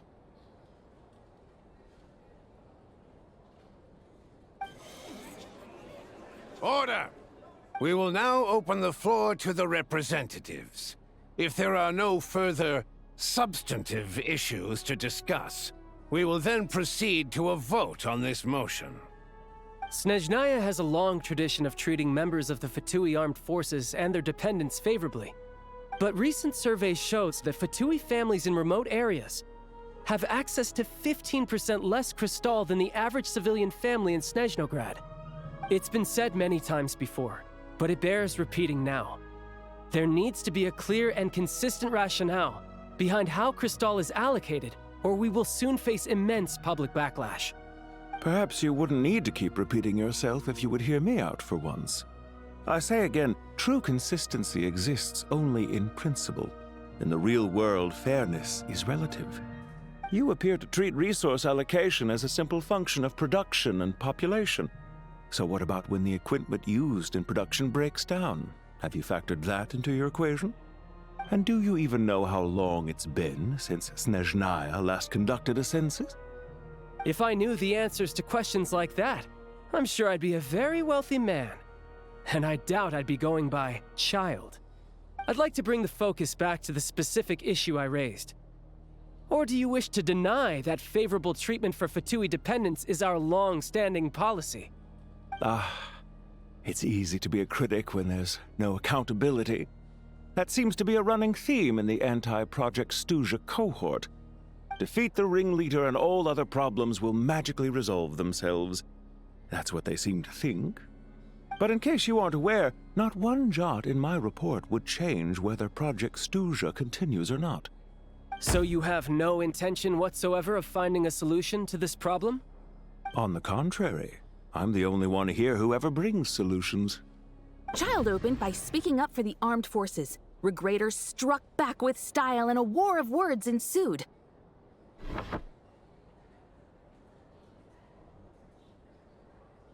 Our reporter was live on the scene to get the audience's reaction as it all unfolded. Who do you support? The people have spoken! Child received raucous applause from the crowd as he pushed Regrator onto his back foot with a relentless barrage of questions. It had to be seen to be believed. Now you see why they don't have a sales permit.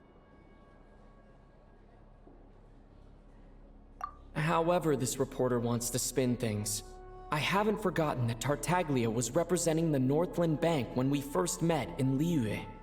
So surely their relationship can't always have been this strained. You two are getting off topic. Let's focus on what the data is saying. Mr. Pantalone, may I speak on your behalf? Oh, please do. I'm more than happy to save my breath. Crystal distribution policy undergoes modifications with each new period. The ultimate goal being to find the most reasonable method of allocation, which I believe is what Mr. Tartaglia also seeks. But I fear many may have been misled on this topic by extremist activists. To clarify, Project Stuja is not the root cause of the problem. It is merely a framework for resource distribution. The most recent reports all point to Snezhnaya's resilience and adaptability during this period of fine-tuning, and give clear indications that a distribution framework is improving with each iteration. To make drastic adjustments without first considering the risks would likely do more harm than good. It would be a waste of the hard-won experience we've gained to date. Renowned scholar of finance, Arapov spoke up to clarify the fiscal logic, clearly alluding to social organizations like the Rokot in his words.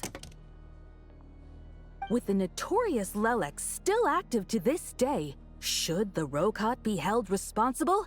No, there is someone else to blame. She's just rephrasing what Mr. Pantalone said. The Rokot are the critics he accuses of taking no responsibility for their actions. As for Lelek, you won't have heard of him yet. He's currently the most famous member of the Rokot. Well, more like infamous. Ending Project Stuja has become an obsession for him. unlike the more decent ones among us, he believes that votes in the Vetcha are all that matter.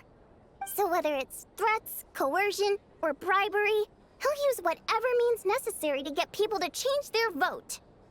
And since we're already on the subject, what do you think of Lelek's methods? Are you for or against? Well, whatever the story is, his actions benefit us all. We stand with Lelek. At least someone here wants to take this discussion seriously. I've been considering that issue myself. What you really need is more precise regional data, right? I think it would be easiest to let the Fatui handle it, since they're already in charge of Crystal shipments anyway. We may as well get them to collect some data while they're at it. Whatever you need, you can ask the Fatui to look into it for you. In terms of supervision, I think the Druzhna would be a good fit. I had hoped to discuss this with Miss Vesna, but sadly, she's not present. I will be happy to take a note of your suggestions and present them to Commander Vesna for a decision upon her return. The Commander has always taken a keen interest in Project Stuzha. However, given the Druzhna's demanding workload, I'm afraid it may prove difficult for them to provide any practical support.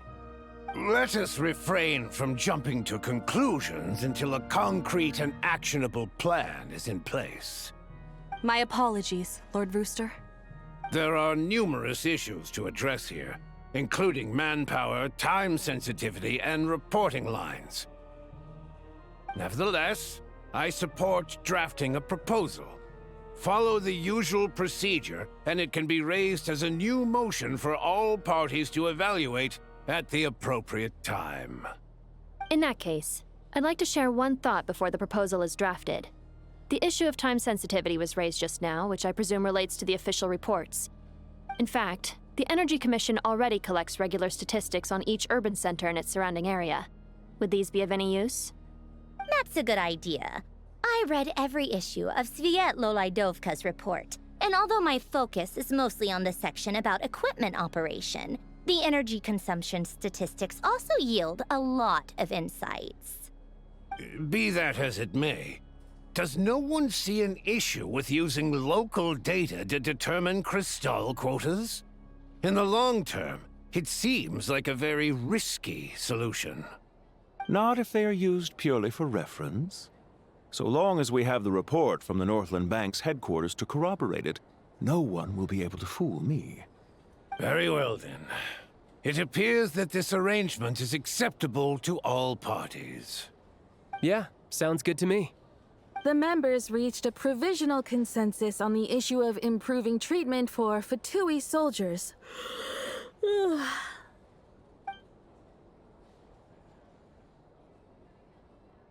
Today, the prima donna of the Korailievsky troupe attended a session of the Snezhnograd Vetcha in the company of a dashing young man. The question on all our minds is, what is the true nature of their relationship? Write anything like that again, and I'm revoking your permission to interview the troupe. Got it?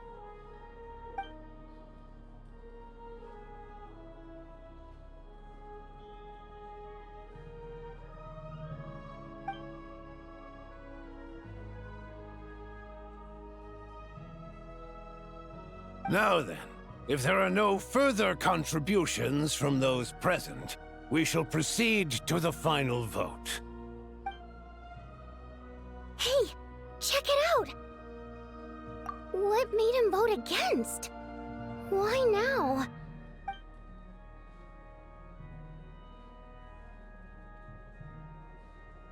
The votes have been tallied. Those in favor of continuing Project Stuzha total 61%, securing a clear majority. That was too close. The margin has shrunk yet again.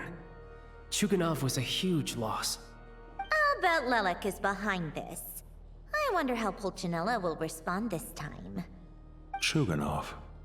I see. Lelek strikes again. Yes, go, Lelek. Once Project Stuzha is defeated, our unwavering support at Bring Out the Kvass will finally pay off when we make our comeback. I can taste our victory already! In accordance with the result of this vote, Project Stuzha will remain in effect until the next Vetcha period. Finally, may I remind us all, we debate only for the greater glory and solidarity of our nation. May the aurora shine ever on, and the tundra always stand firm. The session is concluded.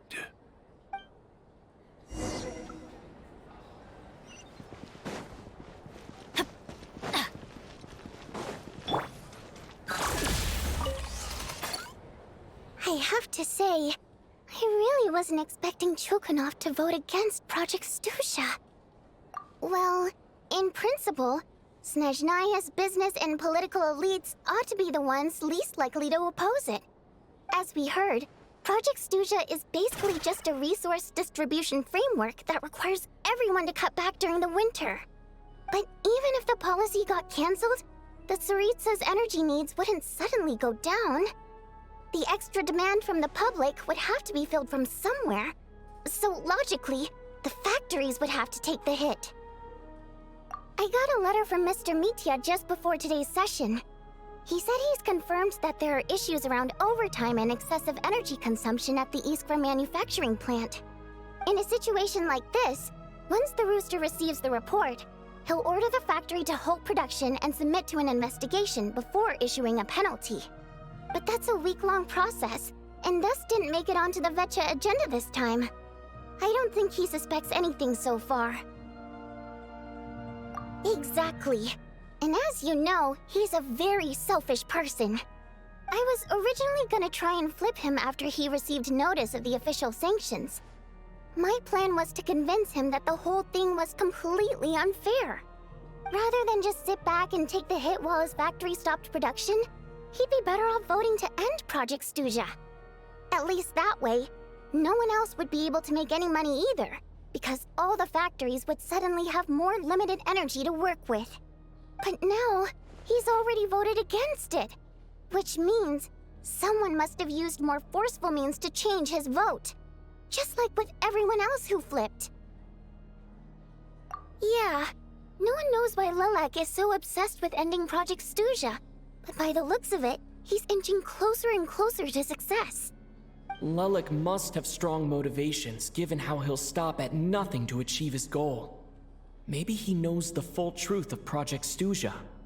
Maybe my next step should be to focus on him. All right. What are your plans for the rest of the day? Shall we head out? Hey, comrade. I noticed you were here during the debate. I didn't take you for a political enthusiast. Greetings, Harbingers. I just happened to have some free time today, and my new friend here thought it might be fun to check out the Vetcha. Ah, Odette must have introduced you. Looks like you two are getting along pretty well. I'll leave you to catch up. I should head back to the troop. Sure. Break a leg and all that.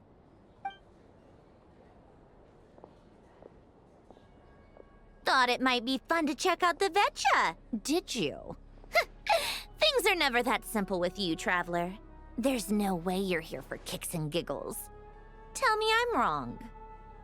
Oh, yeah. To some, he's a captivating enigma. To others, he's the bane of their existence. No one ever thought that some anonymous nobody from the Rokot could cause such a stir. Huh? You want to look into Lelik? Then I'm sure his days of anonymity are numbered. What do you think, Sandrone? Fine by me, I guess. If the Traveler actually manages to expose Lelik, it'll be doing Pulcinella a favor.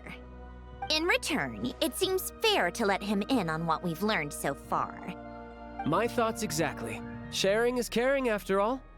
Head back to Glupov and grab the files on Lelik. It's easier to just pull the records than go through the rigmarole of getting the Traveler a visitor's permit. As you command, child, sir. In that case, since we're going to be waiting anyway, I'll have someone brew a pot of black tea.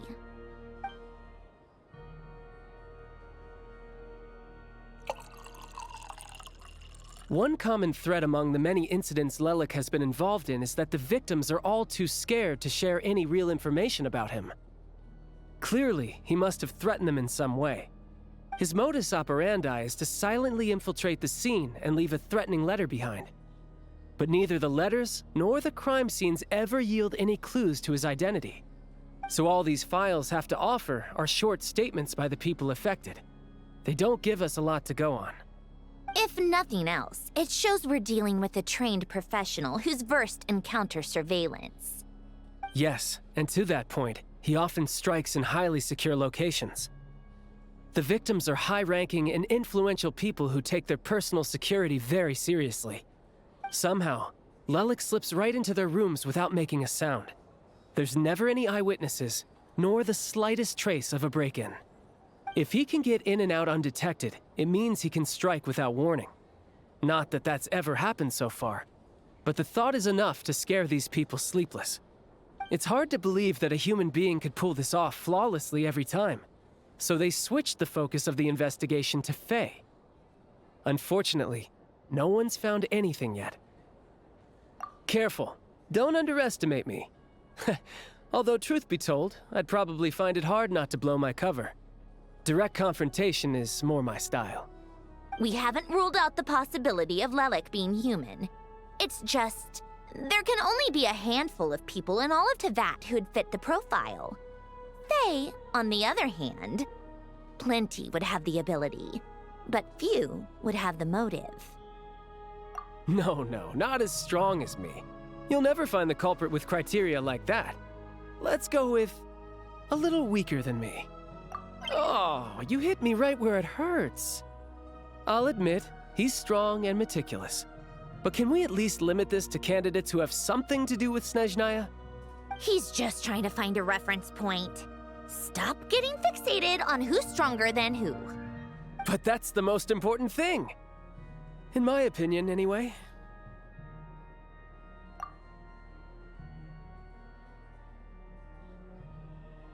Odette. Yeah, that seems about right. Her skills are solid, and she's always calm under pressure. Except she's Fatui, so the likelihood of her working against us is pretty low. But yeah, much more accurate than your previous example, at least. No, wait a moment. Maybe we should interrogate that assumption. What do you mean? Which assumption? Her Fatui identity doesn't necessarily exonerate her. And when you think about it, the Rokot would be precisely what she needs to conceal her identity. Plus, she wouldn't need to be such a pro at covering her tracks. She'd already know where the Fatui will be and when, so she could choose the perfect time to act. Oh, yikes. I was just thinking out loud. Why is this starting to sound like such a convincing theory? Still, what reason could Odette possibly have for trying to call off Project Stuzha? Arlecchino would be the best person to ask. She knows Odette best. Unfortunately, she isn't back yet. Rosaline used to open up to her in private about her struggles with Odette. As I'm sure you can imagine, Arlecchino is quite a lot better with children than Rosaline was. She gave her some tips on how to handle the situation, and Rosaline managed to reach a settlement with Odette before leaving. So I suppose there were at least no lifelong regrets left behind. Beyond that, I don't know the details about that side of things. But I do know that Odette definitely has a motive to hold a grudge against Project Stuzha. The reason being, her father passed away during the early stages of the project. That was back before it had been named Project Stuzha, when things were still being worked out. But in essence, it's remained the same ever since. Huh, the more you know. Rosaline was always so self-centered. I never understood why she started paying so much attention to Odette. Is that such a surprise? If you cast your mind back, you may remember that Rosaline and I weren't exactly close. We had tea together a few times, but that was about it. Odette's past is no secret. Her father was a fatus and her mother was a very famous ballerina. On the surface, it looks like she followed right in her parents' footsteps. But the truth is quite a different story.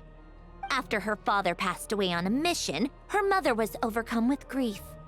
She broke her leg during a performance and could never dance again. Odette was only interested in ballet at the time, but this tragedy left the family with both breadwinners gone. they could barely make ends meet. Per Capitano's policy, family members of Fatui who died in the line of duty had to be appropriately accommodated and provided with adequate assistance.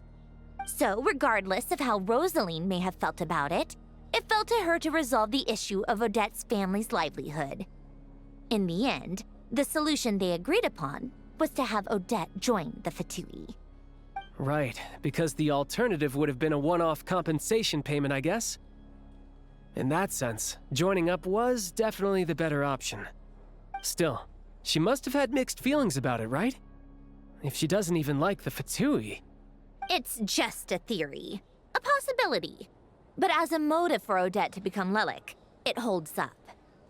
That said, I have no idea where Odette's head is at right now, or what her conflict with Rosaline was about. Plenty of people were on bad terms with Rosaline. I have no intention of trying to figure it all out. Yes, but there's not much point in discussing that now. Yeah, back to Lelik. Since our investigations so far have turned up next to nothing, we've got nothing to lose by trying a new angle. Funnily enough, Tonya and I had actually made plans to go to the theater tomorrow to watch Odette's rehearsal.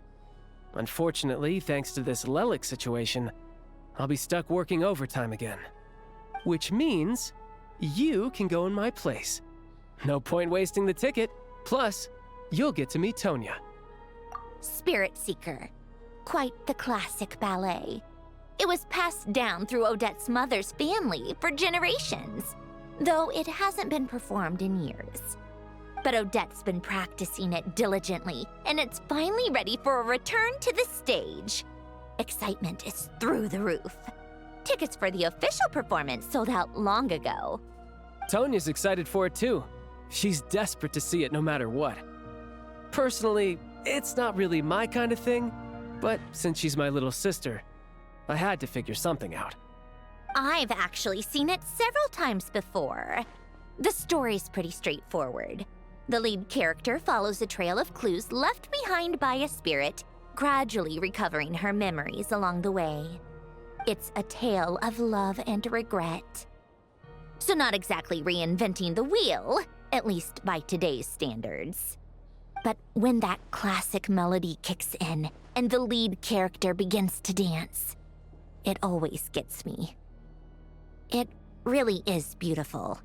Not an easy dance to do justice to, though. I know it's always been Odette's dream to perform this piece, but I'm not sure she's really ready. In that case, I think that even if she is Lelik, we should wait until her performance is over before we respond. I'll let you take it from here, comrade.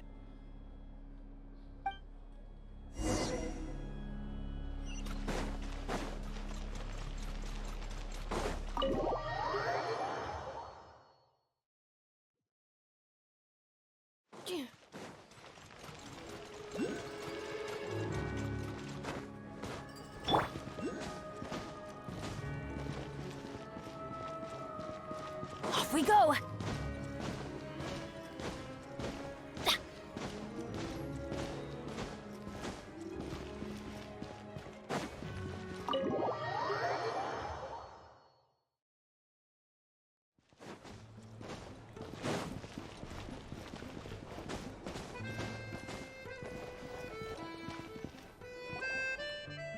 Sounds like you made a ton of progress today. It's good that everything's going so smoothly. Next step is to head back to the theater and get a clear answer from Odette. Either way, Paimon doesn't get the sense that she's a bad person. Sure, she might have done some pretty extreme things, but Paimon bet she has her reasons. Maybe this is going too far, but like, with everything she's managed to do so far, wouldn't it make more sense in theory to be even more, you know, heavy-handed? Why leave a letter when she could, well, we know there are plenty of other ways to keep people in line, right? The point is, she could have gone further, but she didn't. So, if it is her, she's got some principles at least. Yeah! Well, all you can do is follow the facts wherever they lead. No change, really. But that thing Paimon told you about yesterday? Paimon feels like she can sense it more clearly now. Hearing you talk about your day makes Paimon itch for an adventure. If only she could be there with you so we could experience it all together. Yeah, I wish you could be there too. I'm not used to adventuring alone. But don't worry, we'll get to the bottom of this. Guess it's just one of those things. Never mind. Paimon will behave herself and keep resting.